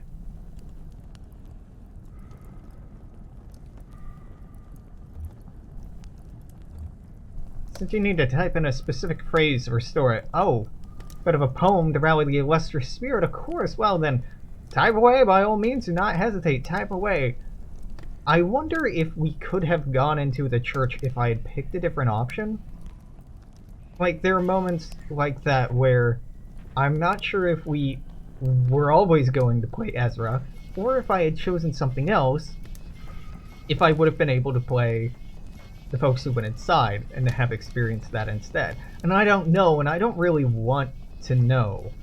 I'm enjoying just how fucking weird this game is, and how effectively it's making me ask questions and be confused, and it's not giving me all the answers. It's not really giving me any answers. Honestly, I'm into that. I'm liking it. It has a story it's telling, and it's telling it its own goddamn way, and, well, you're just along for the ride, kinda, sorta. Though you can steer occasionally, I don't know if it makes a difference in the end. Just quite cool, okay? Supposed to type dome in air. Weird. Just following instructions, here we go.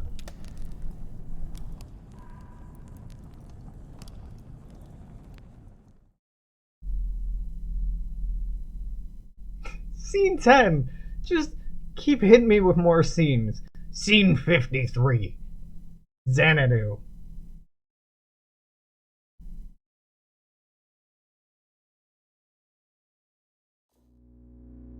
Alright, bud.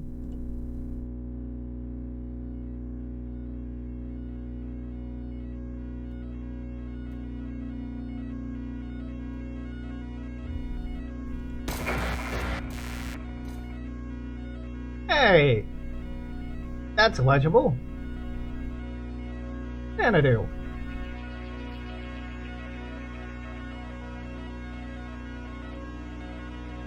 At end of road.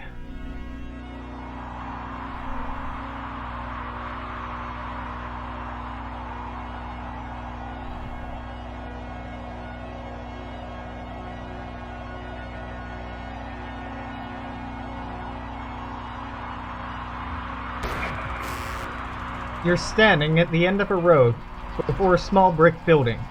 Around you is a forest. Go into the building.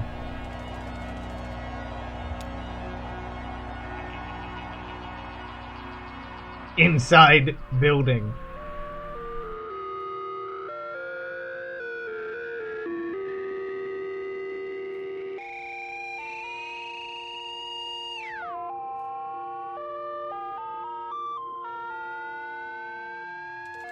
You are inside a building, a storage shed for the National Park Service. There's a sensible, modern electric lantern nearby.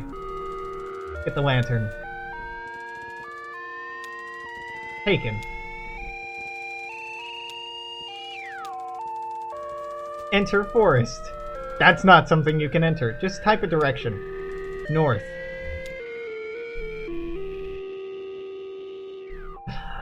In forest. Oh my god, we're playing a fucking classic adventure game. On something that's apparently an artificial intelligence? Cool, cool, yeah.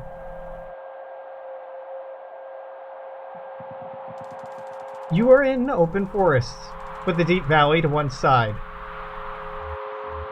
Can we climb a tree? I don't think much is to be achieved by that. Sorry.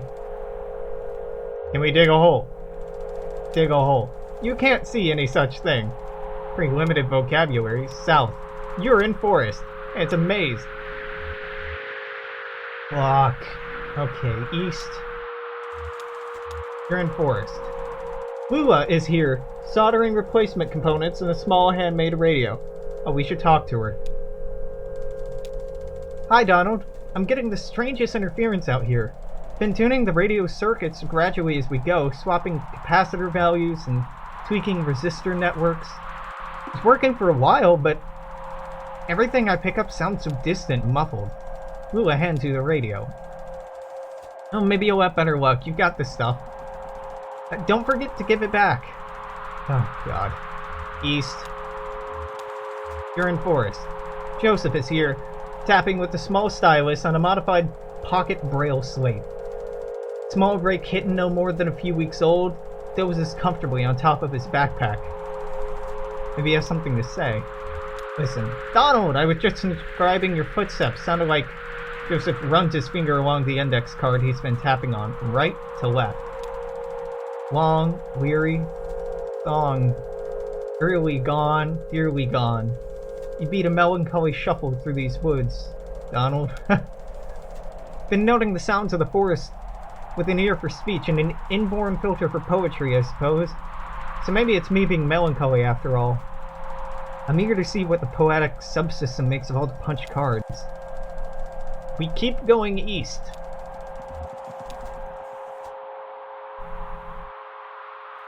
At edge of hole.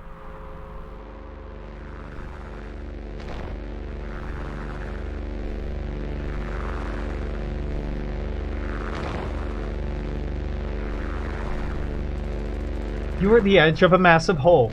The dirt gives way to rock as the ground sinks in the darkness. The computer tied to your upper back slickens with sweat in the afternoon sun. The rope slung around your shoulder has slipped under the strap of your backpack, digging uncomfortably against your collarbone.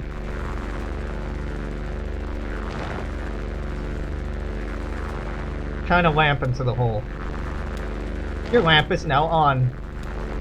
The lamplight only reaches a few yards into the hole, where rock is coated in a slimy black mold. You can tell the walls are too slick to climb with safely without assistance. Try using the rope. Your feet slip a few times on the slimy rock, but you remain stable. Lula and Joseph descend carefully after you. In bed quilt. Bed quilt.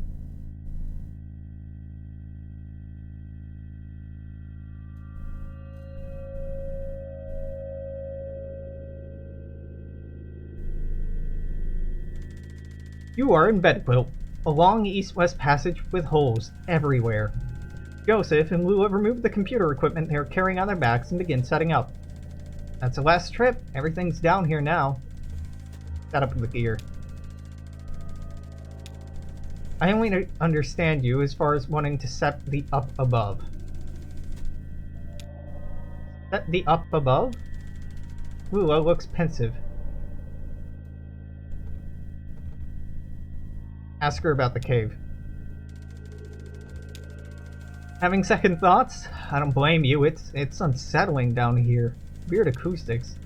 Earlier, as we were climbing down, I thought I heard voices for a moment. Not voices, but the echo of voices singing some kind of eerily, tuneless working song. But I'm not down here alone. Sure, Donald. Well, we may as well take inventory. We got the tape machine and synthesizer parts we borrowed from the school music. It's all tuned up to my voice, so we won't have to type so much. Joseph has a slate and punch cards he's transcribed from poems we read him. He's got the typewriter and the paper tape reader. And you got the CRT display. How's your back holding up? Joseph looks uncomfortable. Jealous. Hey Donald, can you help me wire up these generators? I'll assemble your synthesizer, but I could use some help with the serial interface if you have time. You hear an unfamiliar echo from a tunnel to the east. Maybe if we help Lula, she'll have some more to tell us. Help Lula. Thanks, Donald. I can never remember which color lead goes to which pen. Lula begins unpacking a box of wires and terminals. I think there are paintings down here? Cave paintings, I mean. Maybe some old pottery shards. Aha! I have you now, writers. You have done an amazing job for the last several hours, but you have finally made a mistake. Shards of pottery are not called shards. They are called sherds. I know it's a silly word, but a sherd Another term for potsherd is a piece of ceramic material, especially one found in an archaeological site. I know this only because I studied archaeology in college. They are not pottery shards, they are sherds. But it's not important. You conveyed what you're trying to convey, and this is an excellent piece of art, but I finally get to be nitpicky about grammar. It's... Finally, my time has come. From when the world was young and early, men and women huddled in these caves to... Do you know, I think cultural fossils are the saddest fossils. Sadder than animal remains. I mean, how is it sad? It's cool! Might come across a petrified mollusk or a partial dinosaur footprint and say, there's a point of contact here where a body touched the earth. And maybe it's a little bit of evidential garbage, but life that owned the body never cared and it moved on anyway. And that's the end of it. But suppose I shine my lantern on one of these walls, I see a crude painting, thousands of years old, 2 men and a woman, charcoal and blood, on rock. Someone put that there, to keep something on the rock after they passed. A hope, a relationship, a moment, a worry, maybe a regret. They made the painting to keep something alive. But like that dead mollusk and that itinerant dinosaur, they had to move on. Whatever it is gone. And now we're looking at this painting, this dangling copy with no original. You are interrupted by the ominous echo of a grating, scraping sound from the east, louder than before. What the hell was that? Let's check it out.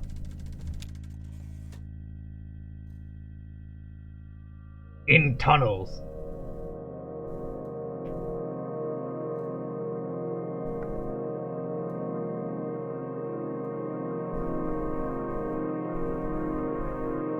This chapter is going on. It's dragging. I don't mind. I'm enjoying it. My expectation was it would take, I don't know, half as long. You rush down the tunnel when Joseph and Lula close behind. How do you like all this, kid? Kinda boring, but I like boring stuff sometimes. The tunnel narrows, and soon you find yourself crawling on your hands and knees. Navigating the tunnel gradually becomes more awkward.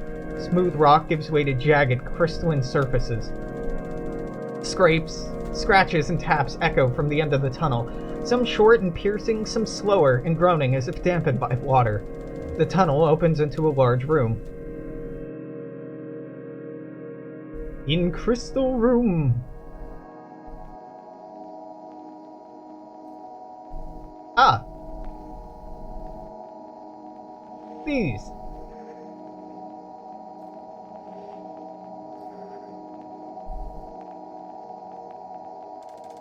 You're in a large, irregular chamber. The walls, floor, and ceiling are covered with crystalline projections. Strangers are here, scraping black mold from the crystals. They look up when you enter. One seems about to speak. Finally!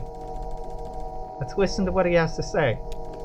The stranger reaches for a box he's carrying and presses a plastic button. The box whirs to life and a crackly voice blurts something unintelligible and slowly to a deep gurgle. He looks at his companions momentarily in confused disappointment, then returns his awful gaze to you. Joseph flees through a tunnel to the north. Lula flees through a tunnel to the northeast. I want to stay, but okay, I'll follow Lula.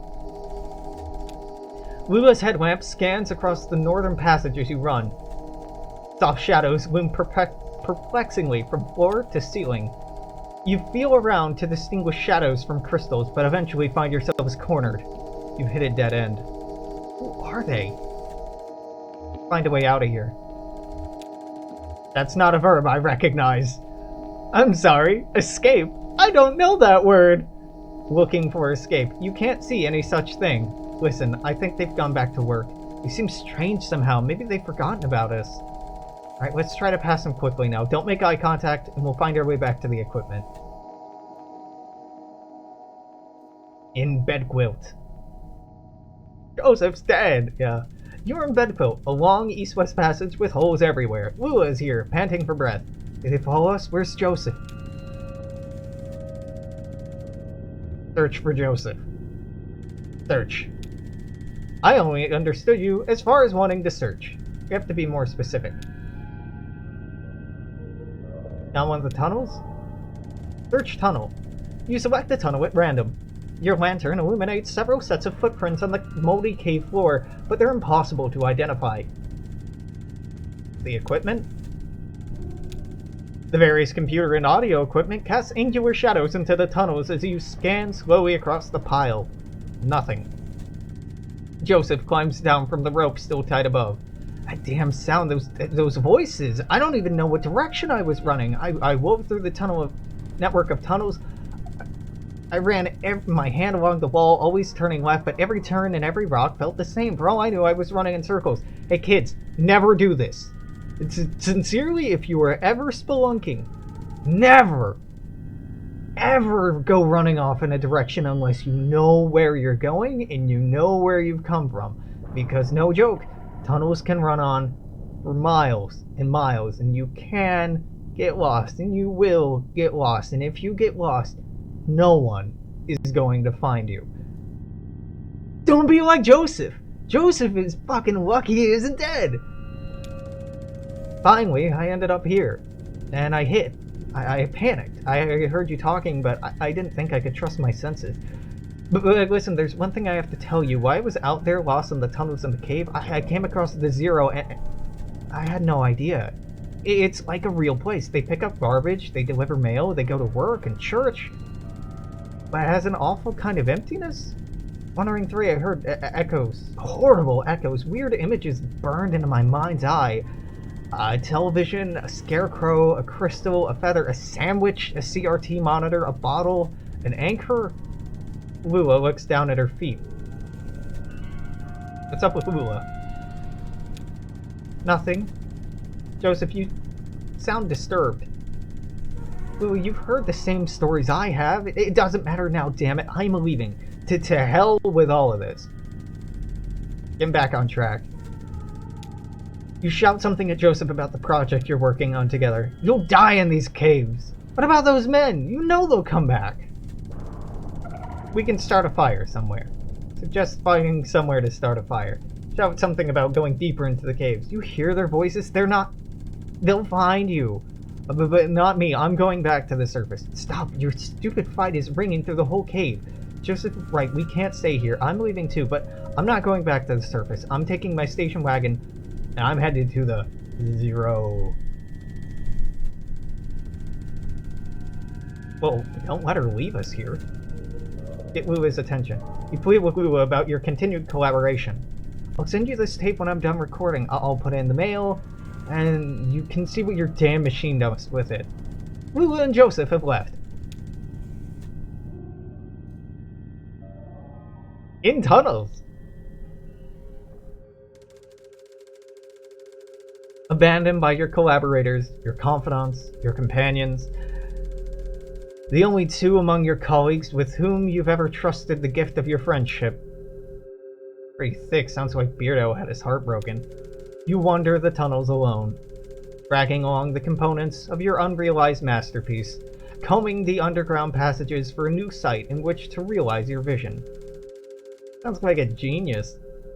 How do you mean? Vain. Vanity, ain't that the truth?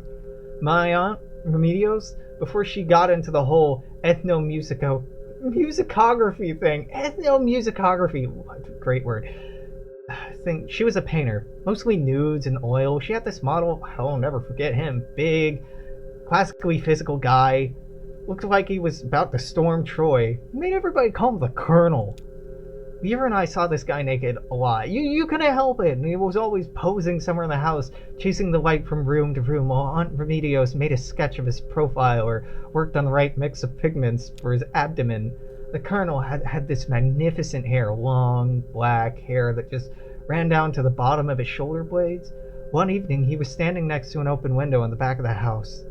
The sun was setting, early spring, I think. It was kind of windy. Aunt Remedios was trying to get his hair right. She kept arranging it like half in front and half behind, running over his shoulder, laying across his chest in this very specific way. But it itched him or something, and do this weird indignant shuffle thing, or the wind from the open window would push it around, and he'd start and turn his neck when Weaver and I came by, and everything would be tangled again. The final product was a swirl of black lines billowing around the top of his neck. Weird thing is, I don't even remember his face now. Just that black swirl. Probably the best one she ever painted. Hall of the Mountain King.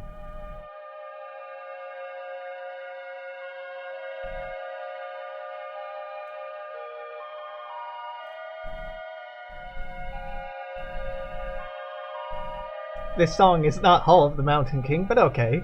I know that's the name of the area we're in. After what may have been years, you stumble out of a tunnel into a cavernous open space. Stalactites adorn the ceiling like grotesques. In the center of the room is an enormous rocky spire. Okay, this is the text we were getting before. This is where you will set up your equipment and establish your legacy. Yeah! Xanadu! Oh yeah,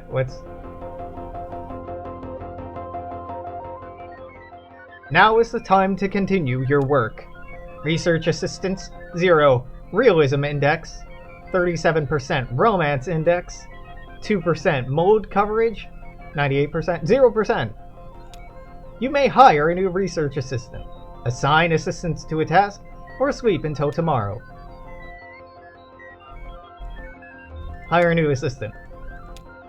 Uploading job advertisement to university message boards. You have hired Amy, who studies human-computer interaction. Another one. Hire. No new applicants. Alright, Amy. You're on debugging.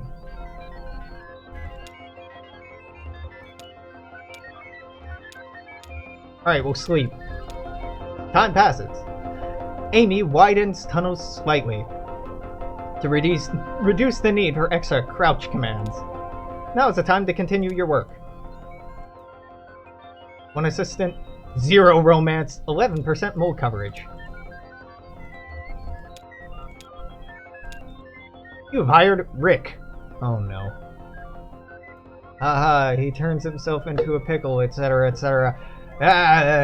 Alright, Rick. You're on speculation.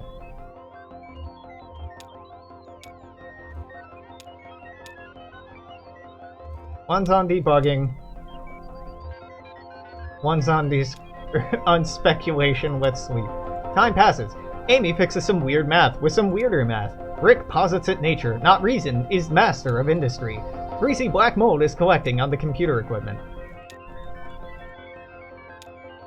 Romance index has gone up. What?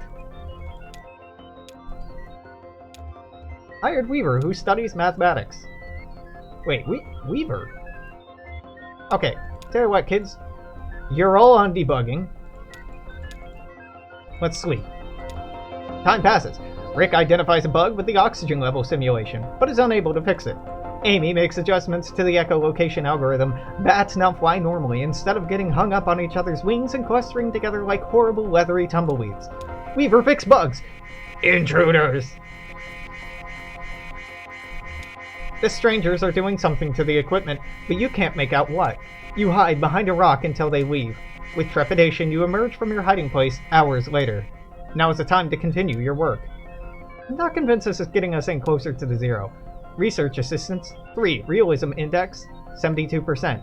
Romance Index, 2%. Mold Coverage, 0%. Give me another one. Alright, assistants. We're all working on transcription today. Sleep. Rick types up some word imagery from a dream journal. Weaver extensively notates tunnel diameter as a function of length. Amy carefully transcribes the sound of dripping water and all their variations over the period of several hours.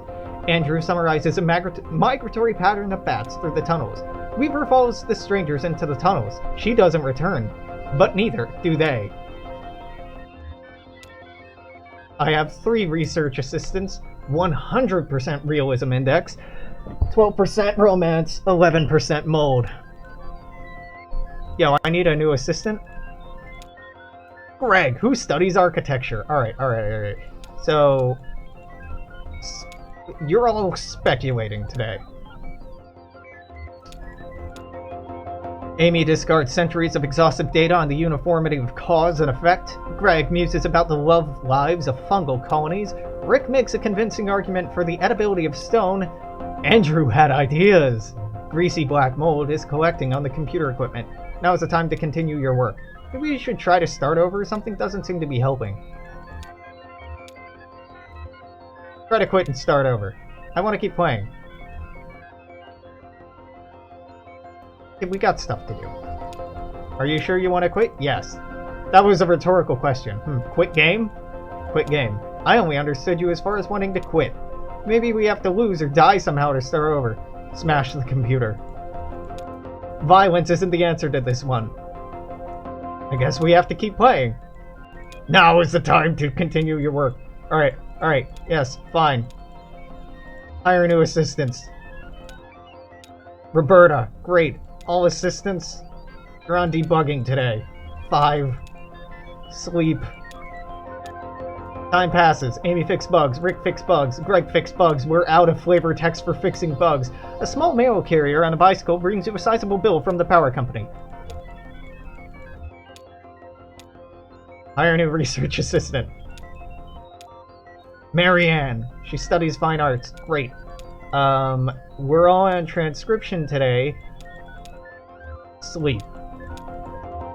Time passes. Amy transcribes experiences. Alright, they all are transcribing experiences. Intruders! They're doing something to the equipment again. So, the intruders seem to be cleaning mold off of shit.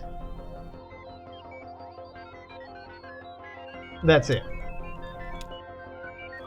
Alright, give me a 7th assistant. Why not? Connection failed. University message boards have been discontinued.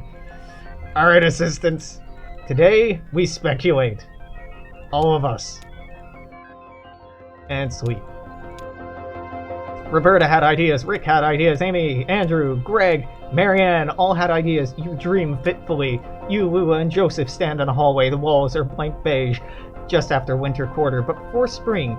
And there are no students around. Joseph says something clever. Lula leans on his shoulder. You wish that, instead, she had taken your hand, or that there were any other option.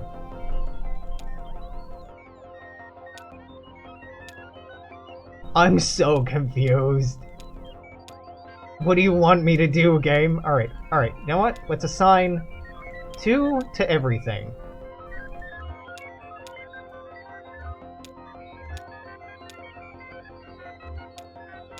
This is hell! Speculation. 2. Alright. Sleep. Fix bugs. Transcribed experiences. Had ideas. Greasy black mold is getting on the... Am I trying to get all of these to 100%?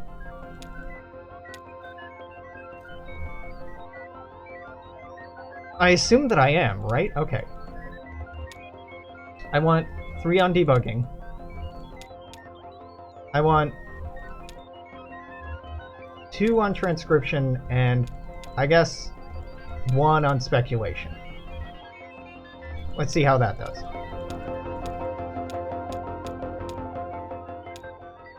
So, okay. Speculation, I don't know what the fuck it does. Romance seems to go up with transcribing, realism seems to go up with debugging.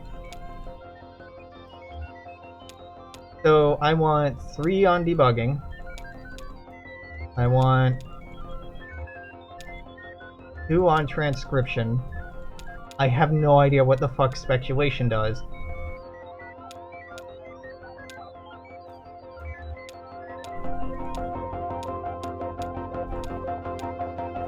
You prepare a nutritional meal, boiled cave moss. Seasoned with a salty, translucent paste you've harvested at great personal risk from stalactites.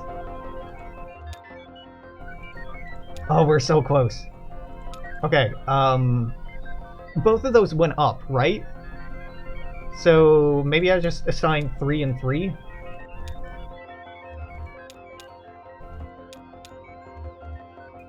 I don't... maybe it was a mistake not to assign anyone on speculation, but I don't really know if that does anything. Intruders, finally they leave. Okay. 100... Romance went down! Okay.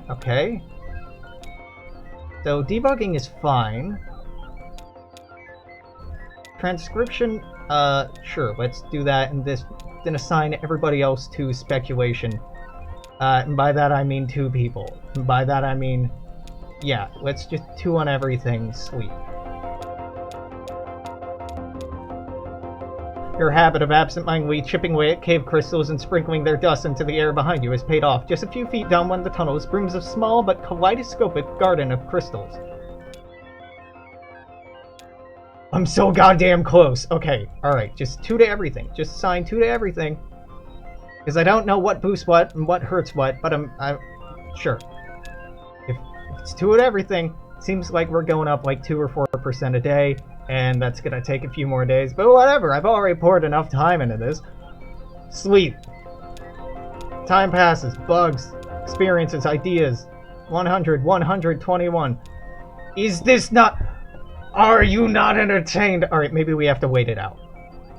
Wait indefinitely, time passes. Research assistants come and go, you don't encounter strangers again, but sometimes you hear the uncanny echoes of their voices off in the tunnels.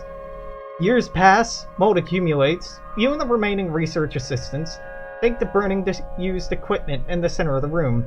The black mold is intensely flammable and makes an excellent catalyst, leaves behind a sweet narcotic perfume. One night you have visitors, outsiders, different ones. Then, later that night, an old friend. You really did go deeper into the caves. Premature and defile. Press any key to quit. Are you telling me I got those to 100% for no fucking reason? Oh, hey! Sorry, I have chat hidden behind my microphone right now. I need to adjust this setup a little bit. Yeah, good to see you. I'm doing well. Yeah, this is the same space I've been recording in since June of last year, except I've turned the desk around and ripped down this green screen because I couldn't get the lighting right, and why try if you can't get it right? I think this looks okay. I mean, that shit is way too dark, so I need some underlighting in here, but yeah, it's fine. It's fine. Alright, Donald, I just suffered through... Oh my god, this section's been 2 hours now. I suffered through way too long of that. Oh, hey, Lua. Well, you were easy to find by a few of your assistants. Oh, okay. I made some additions. Joseph stole some data tapes for the first half, so I've had some blank spots to fill. Yeah, I know, he published his version, actually. I'm sorry to report it was a bit tediously sentimental. Found your doctor. Oh, good, yes, you're looking, well, not well, to be honest. You smell like a distillery. Have you been drinking? Conway looks at the floor. Well, I wouldn't blame you if it had been. It's so dim here. So you found the address data. Just pass it over to Donald. Donald, would you be a dear and crunch these numbers? We're looking at a street name collision. Dogwood Drive. How long is this gonna take? It can only be an hour or so. Andrew will carry it over to... I'll be at the bureau for the rest of the night. Just mark it private materials for the attention of Senior Clerk Chamberlain. I have no idea what the fuck they're talking about. How do we get to the bureau from here? The bridge! Yeah, the bridge. Through the gate over there. Sentimental. Now we too recede into history. Good night, Donald. Meet me at the bureau. We'll get you on your way. Head counterclockwise to the cathode ray, then turn around, then it's clockwise until you find the bureau. Between us, I think you should drive. I have no idea. I hear Lua. I do not see a Lua. That's not Lua, that's not Lua, that's not Lua. Is this Lua? Forget it. I'm leaving. Hopefully this is the end of this section. I'm liking this. But this could have been broken in half, I think.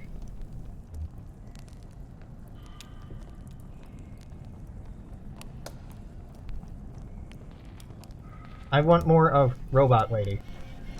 Backpack.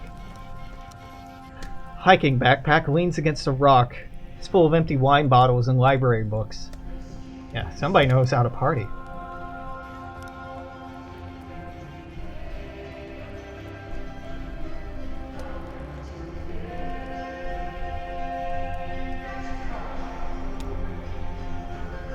Someone has left a portable tape recorder in the path. doesn't appear damaged, but there's no tape to play. It's this fucking band again!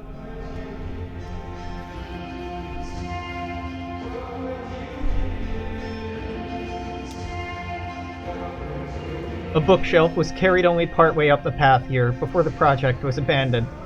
Still useful, the peak of the spire is crowded anyway.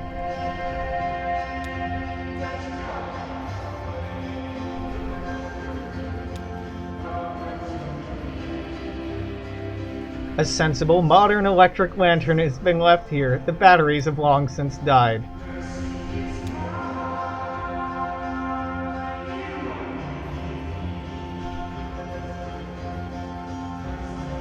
How did this get to the other side of the bridge?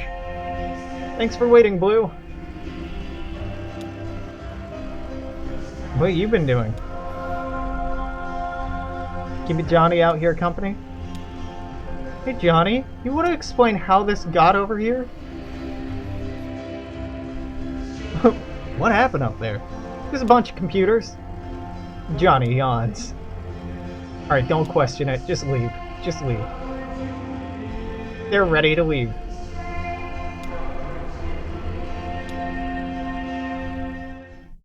And that's the end of the act? It's not the end of the... Jesus Christ, how many parts does this have? The cat carrier.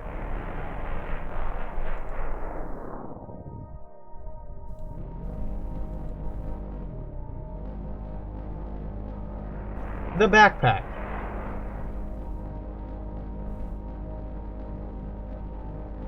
The tape recorder.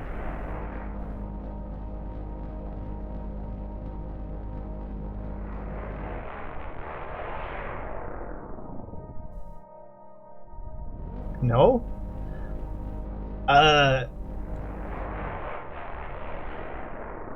Backpack does nothing.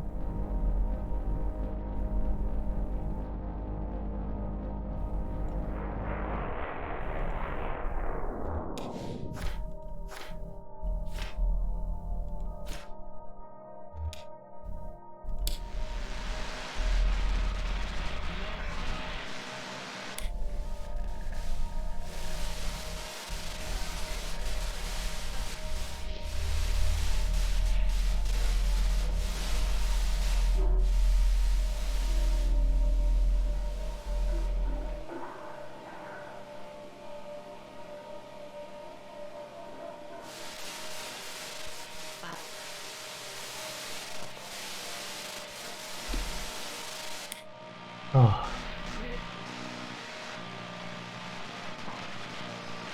Okay. Nope. That's not getting me anywhere. Sweep. Lost? It's no shame, I'll take over. Yeah, that's a good idea.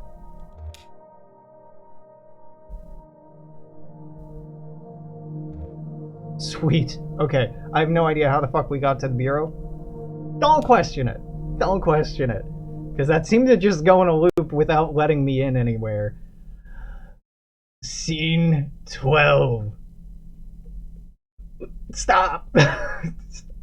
Bureau of Reclaimed Spaces. This section has been 2 hours long. This one act has been more than half of the time I've been streaming tonight. At the time, Blue? You see that cat over there? Think she'd eat some bread? You should leave a crust or two behind. She'll go for it when she's comfortable.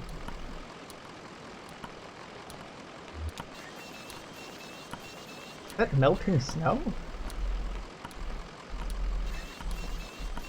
I mean, this kind of looks like snow. It sounds like dripping.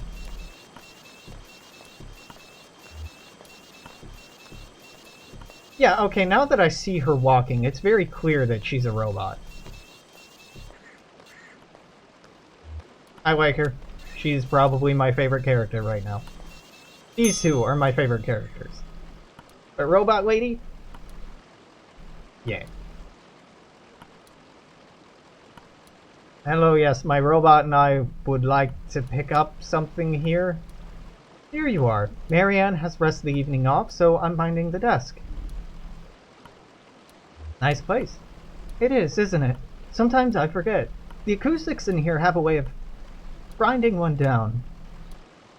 The results just came in by courier. Good news! Donald and his assistants were able to sort through the noise. Rick cross-referenced their results against one of our records. He found a corresponding mail stop on the Echo River route. As it happens, the night ferry is scheduled to make its stop here shortly. The ferryman carries mail and collects the garbage as well. I'm sure you can catch a ride out that way. You're welcome to wait here. I have to get back to packing. You going somewhere? I'm feeling impulsive. I like to be ready. Maybe back to Mexico. In years, but they still have one of my favorite sculptures in a museum down there. You know, it's a big, ugly iron thing. Time to have it scrapped anyway. Safe travels. Try to stay out of the water. It's colder than it looks and deep.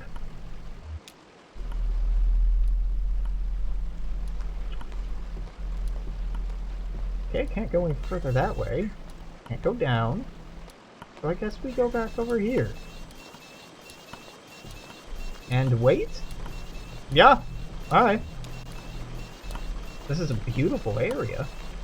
But the brickwork here is very confusing. Oh, how long do we have to wait? Oh, who knows. Alright, what happened?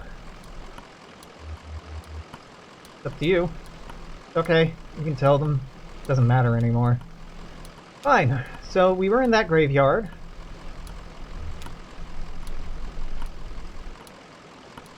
Game, you fucking tease! You're not gonna tell me what happened, or is it that we're gonna hop back to the graveyard now? Okay, so it's a flashback. Alright. Okay, I still wish this section were like half the length it was, but I'm curious. Alright, here we are again. Gonna go through this again. Thought you were done? No, we're going back in time! Oh, this can't be right. Looks like an old church. It's muddy. I'm gonna stay outside. Why? I think I saw a wizard. That's not how the conversation went last time, but whatever. Just don't read too much into that. Go into the church. What the fuck happened in the church? The church floor is cold metal, scuffed and flexed by unknown boot heels.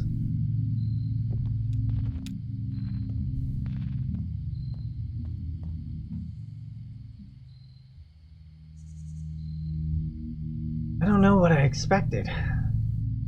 Strangers, he kept saying. Kind of vague already, isn't it? Donald's a stranger. Hell, you and I are practically strangers. Listen, earlier in the mine, I didn't want to talk about it, but you don't have to talk about it. No, it's okay, I want to. I saw Weaver, she was on TV.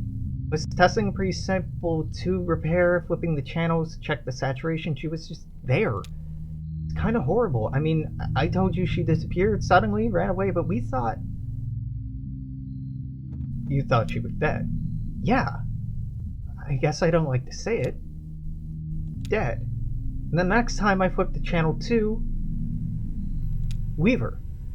It's burned in my mind. Now she's standing in a room. Walls are blank, kind of gray. There's tape on the walls with like markings. And desks? A classroom, maybe? The camera's in the corner, so it's sort of this 45-degree angle into the room, and Weaver's right there in the center of the picture. I stopped turning the dial and stopped breathing. Eventually she spoke, but there wasn't really any sound, just like this awful hum. I read the closed captions. She said to go to the mine, that I find something there. I can't remember her exact words. Whenever I try, I get, I don't know, distracted, fuzzy. It's so dusty in here, right? I hadn't noticed. Maybe it's me. I'm kind of allergic to... What the hell was that? Did you hear that? Check outside. You should... Oh, alright. Sure. Yeah, why not? This seems completely normal. Everything in this game is completely normal. This is fine. Uh, dude, I love it.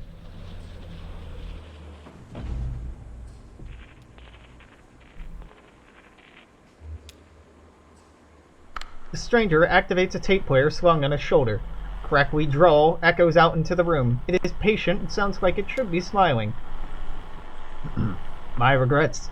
I hope I didn't keep you waiting long. We don't see a lot of foot traffic these days. I guess you're here about the job. I'm afraid we only have one opening at the moment. Horrible business.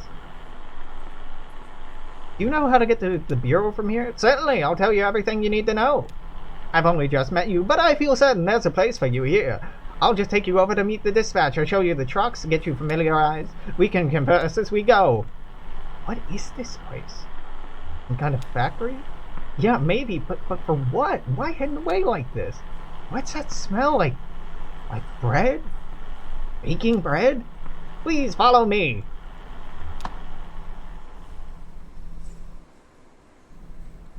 Oh, I'm Doolittle now. Okay.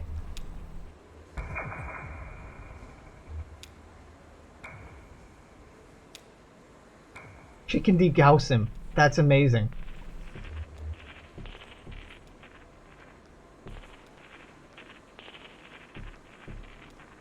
Oh, dude, I love this little skeleton. I have to ask you to step in here for a moment. This is for your safety, and adjust your outfits just a bit. There's some protective headwear on the wall back there. Please remove your shoes and eyeglasses. We don't wear glasses, so that won't be an issue. Well, do us a favor and put on the headgear anyway. Just this way. I don't know why Doolittle talks like this, but I'm running out of Kentucky accent variations, and this is wham. This is a nice break on my voice, which is getting to be a little worn. Ooh. Wow, check this stuff out. It must be decades old, but it's in perfect condition. You really like old electronics. Yeah, I got it bad. That's why I got into this business. Keep old stuff like this running. Seems like such a shame to let it fall into ruin, you know? Like that computer back in the cave, Xanadu? Decades of engineering, thousands of years of mathematics and philosophy, all petrified into living stone. How could you just let that fall apart?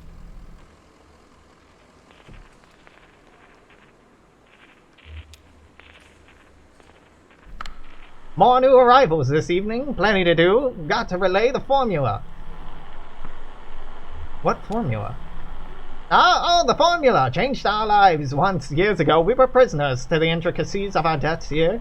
We'd have to account for everything on paper, compounding interest by hand, reassessing amortization, and leverage asset distributions according to nightly merit decay.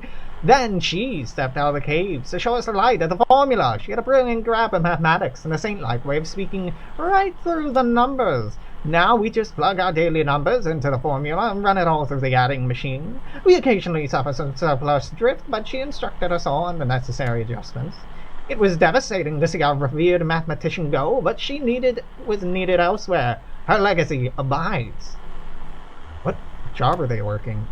I don't know, it's been settled just yet. You see, sometimes we take on newcomers already in debt to the distillery. Oh, hey! It's the people from the bar! Huh. One of the foremen will find something for them to do. Chip away at their sum until it's all settled. That's what I'm doing here, chipping away. It's what we're all doing. We're all in debt to the electric company, I guess. Okay.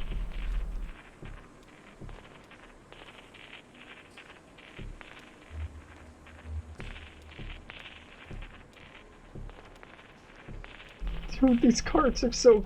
I love this. Here's the fleet.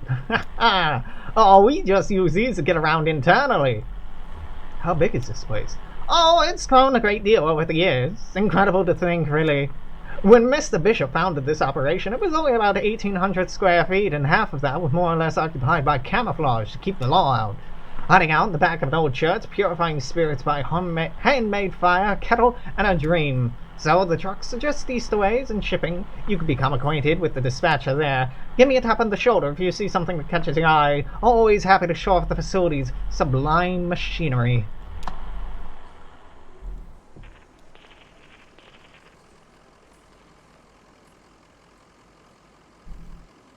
Okay, well, I guess we're driving then. Please?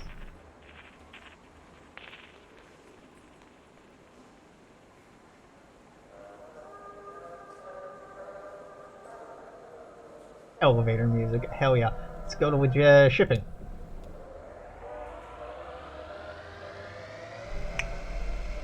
How is this not a new act?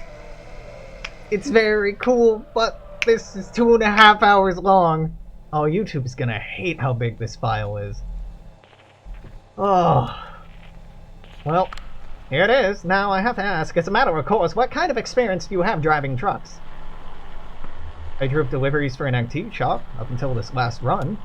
Aha, precious cargo! You'll do just fine. And you can drive safely, can't you? I haven't any doubt. Now, it's only after what happened with Miguel this evening. What happened with Miguel this evening? Well, the dust is still clearing, of course. Perhaps he closed his eyes for a moment, or simply hit a curve too devilish. I do pity ill-fated Miguel. He was good company and slow to anger, but if we're speaking confidentially... Well, with all that lost product to be repaid, bourbon and glass dashed across the interstate... Okay, that's what the crash was. A few casts too. We're all just thankful he had no next of kin. So let's see if we can ring up the dispatcher. Doolittle starts a truck and switches on the CB radio. A deep, monotonous voice drowns from the dashboard speaker. 1020 on that load, come back. Up in the Hummingbird Cave, 1012, Kitty City. This is a good time, dispatch. We may have found Miguel's replacement. Thought you might like to get acquainted. 10-9 coming again. Conway, introduce yourself. Tell dispatch something impressive about yourself. They're very well regarded here. You folks know anything about a moldy computer? You folks, 9-9 wheel holder. Gotta pay the water bill. Ah, so I'm setting that call back before long. Let's take a look around the truck, eh? Take a look at them there wipers. Control the wipers with this knob here. Dual fiddles with the controls. You seem to have a decent torque to them, huh? Can't say how they fan an ice storm, but we must never delay a shipment. Better assume the risk. Always clear skies down here. So I hear, but most of our product is delivered by surface road, which feel rain quite often, particularly in the spring months, so I hear. They ditched class for the day to drive in the rain. It was pointless to stay, I'll review. It was a lost cause, and she didn't need it anyway. She was smart, bored. It was time to cut out. Shitty day for it, though. 83 in a biblical flood. I went to see a movie. Some anonymous swashbuckler film about real men and women. Real tights, real whips, fake blood. They brought a flask. They smoked cigarettes, drank awful hooch, whistled buckets of rain. She sang about someone who once to have loved. Brown hair curled around her ears. She had a voice like Scotch whiskey. Poured another drink. And another. And another. She worried it was getting dark out, and then it was getting light out. They ended up in someone else's field, someone else's car. Early morning joyride and sunrise collision. She got on the bus, and he hiked back to his car. He sat in his car and went over some options. Chicago, Toronto, Barrow. Seemed like a bold and impulsive gesture at the time. As he pulled out of the parking lot, he removed his hands from the steering wheel for a moment. Felt the car drift into a decision. Years later, he'd think of this as the moment he himself started drifting. Ah, modest technology. It's suited to the job, eh? Funny good enough. Tell me about the headlights, Doolittle. Headlights work fine, see? Doolittle fiddles with the controls. That's important. Most of our product goes out at night. You never know who you'll run into in the daylight, and thus can be treacherously misleading with all that indirect light. Magic hour, huh? Drivers sleep in the day, then. Sure, those that sleep. Miguel pulled extra day shifts when he could. Sometimes he'd help me, you know? Sometimes over in bottling. Should have been out driving at dusk, weird shadow, soft light. Dangerous. Conway had to get off the highway. Too loud. Too murky. Turned off into some great cornfield in Indiana. Watch the traffic and the birds. Seeing those migrations close up, they look red. He thought about the load in the trailer. Thousands of plastic cups. Somebody, one of those cups in Rockford that night. It was pointless. So, moving on. Oh, sure, I know you want to take a look. Kick the tires, that's the thing we do, isn't it? As though our knees could exert the kind of force these tires see out through there on the road. More likely to hurt ourselves, isn't that the way, huh? Sure, they're big machines, but they can be fragile. Absolutely, a truck deserves care and fearful respect like a glass elephant. Miguel was a good driver, but he didn't have that quality of deference. Conway sat in a dim room full of folding chairs. The walls and the ceiling were painted with old smoke. Someone read from a book. He drank coffee with a little sugar. He listened. The speaker listed all the things we tried, that we, most people in the room, were probably there by court order. A few others shared, spoken abstractions like a program of action, a good orderly decision, direction, spiritual but not religious, religious but not spiritual, all the things we tried. Then it was over. They clasped sweaty hands through a short prayer, stepped back out into the morning, started walking. He was always walking. These days, it was good to slow down. Felt clarifying, like a walking meditation. The road ran by a creek for a while. He took an unforeseen detour where the creek and the road parted. Following the edge of the water, he skipped a few stones, alone, then stopped to consider an overturned boat. It was a kind of serenity, that wandering and looking without purpose. He was coming to rely on those moments. Now, what else can we show you? Looks like it's just about ready to go out. We have some good strong folks in shipping here, so you never have to worry about loading if you don't want to. A bit hard on the knees and back at our age, eh? Of course you'll have to unload at the destination, but that's the job, and some drivers like the extra shift stacking and loading here. Shouldn't really do any lifting these days. I see. Well, surely we can spare a dolly and a carrying strap for your health and safety. Conway woke up on baled hay.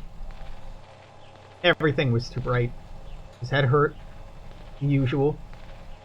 Lizette and Era argued loudly just outside the open barn door. She wanted Ira to take him inside and shower, have some coffee, get to the job. Ira said there wasn't time. Conway was in no condition. It was an important job, they couldn't put it off. Ira said to let the deadbeat sweep it off and then send him packing. He said Charlie could do the job. Oh right, Charlie's the kid that died. Conway stepped out of the barn, shielding his eyes. Tried to say something reassuring, but just kind of stumbled around it. Lizette looked away. Ira just spat and went inside to wake Charlie. Ira was a stubborn man. So Charlie went along, and Conway drifted out again. He didn't hear much about the accident until months later. So, what's next? Truck's radio crackles back to life. Driver, come back. Ah, there's a dispatch. Now tell them about your experience. Tell them the truck's in good shape. Tell them you'll start in the morning. I really can't. Yeah, we gotta finish this delivery in a few. 1033 dispatch, got 2 black eyes and a flock of crocodiles. Come back. 10-4, back it down and prick your eyelids, driver. Come back, Lim. 10-4. Come back, wheel holder. 10-4. Got your ears on. Good. Listen to this. Silence. Oh! I think that went well. Let's head back up to logistics. Seal the deal. I got one more thing to show you.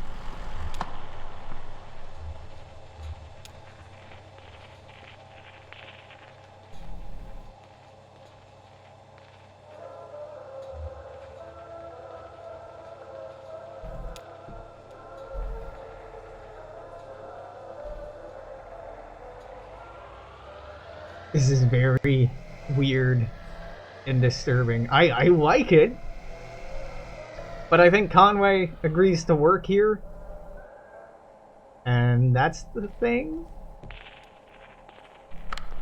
Let's head back upstairs. I have one more thing to show you. Wait, we only came here looking for some answers about the stupid moldy computer. Oh, the old man in the cave with the moldy computer. The black mold. It's drawn to whiskey. Feeds on ethanol fumes, you see? As we age whiskey, some of it inevitably evaporates into the air. The angel share goes through the vents here and out into the caves. If we scrape up that mold, we can usually apply some pressure and cold to it, squeeze and condense the angel share back into the drinkable whiskey. Every drop counts when you're making a living on the stuff, so we'd go down and scrape it off as equipment. Just like any other place it grows. Kept sending his people here to drive us away. Paranoid. Truly paranoid. Well, now we have the formula, so we don't need to go collecting mold. But we didn't do anything to his moldy computer, he just forgot the password. One of his assistants shared with me, dome in the air. I'll get you going, I'm sure of it. So, join me upstairs.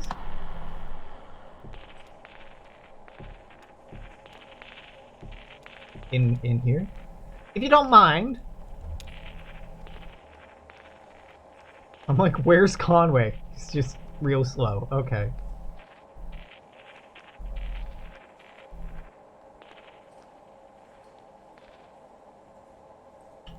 Alright, we're going to the desk, I assume? He didn't really specify where upstairs is. The adding machine. It is a beauty, wouldn't you say? It's an antique, you know. What is it? Why, it's an adding machine! This is where we come for our daily ritual to calculate the day's interest and repayment according to the formula. I usually do so at the beginning of my shift, so I know how many hours I need in order to keep up. Yes, I believe you'll do well here, sir. Happy to have you. Congratulations, you're hired. Wait, we can't... It's customary here to start each day with a shift drink. Let's make it special, mark the occasion. This is top shelf stuff now. Single barrel. He doesn't... Down the hatch. Venom memoir more. Memorize? I don't know. Latin. I have no choice but to drink. Oh, dude! My hand's not on the mouse. I just move it up there. Come on. It's cool that you took control away, and it's cool that we're juxtaposing having control and not having control, like I've talked about earlier. This is very well demonstrating, and it clicked for me? Aw, dang.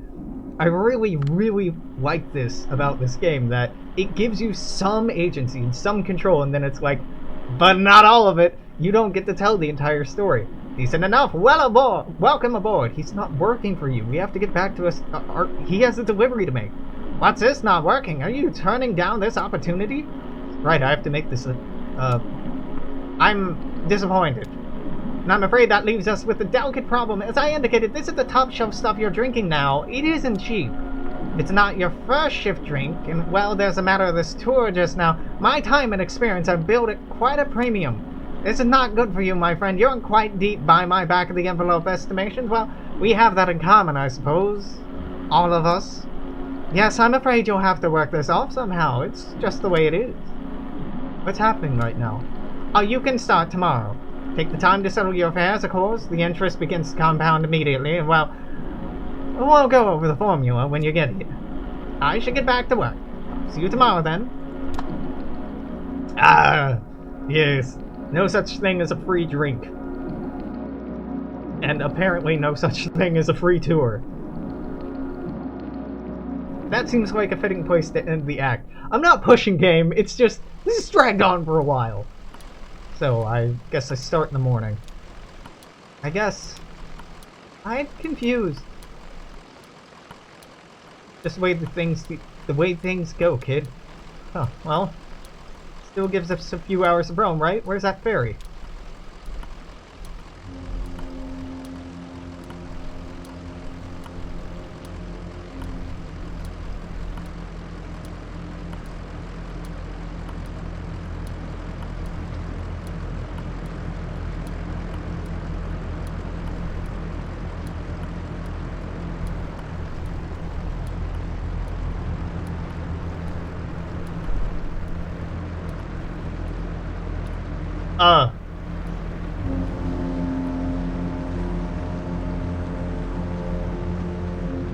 Yeah, why not? Why not? Just put a fucking woolly mammoth on it. That's not the weirdest thing I've seen today. Game? Game, are we gonna be reasonable or are you throwing a... Oh, thank God. Alright, I am putting in a cut there on YouTube. I think I'm probably gonna stop streaming for like an hour at least. Okay, honestly, I'm gonna take a shower. I'm gonna eat. That's gonna take an hour. I'm probably gonna boot up Animal Crossing. That will take between half an hour and the rest of the night. So if I'm going back live, I'll post on Twitter. You'll get a notification here. My voice needs a break, so much reading. I'm having fun. Kentucky Route Zero is beautiful, beautiful. We only have 2 parts left. We'll probably finish it tomorrow. Until then, toodaloo. Take care. I'll see you then. Bye-bye.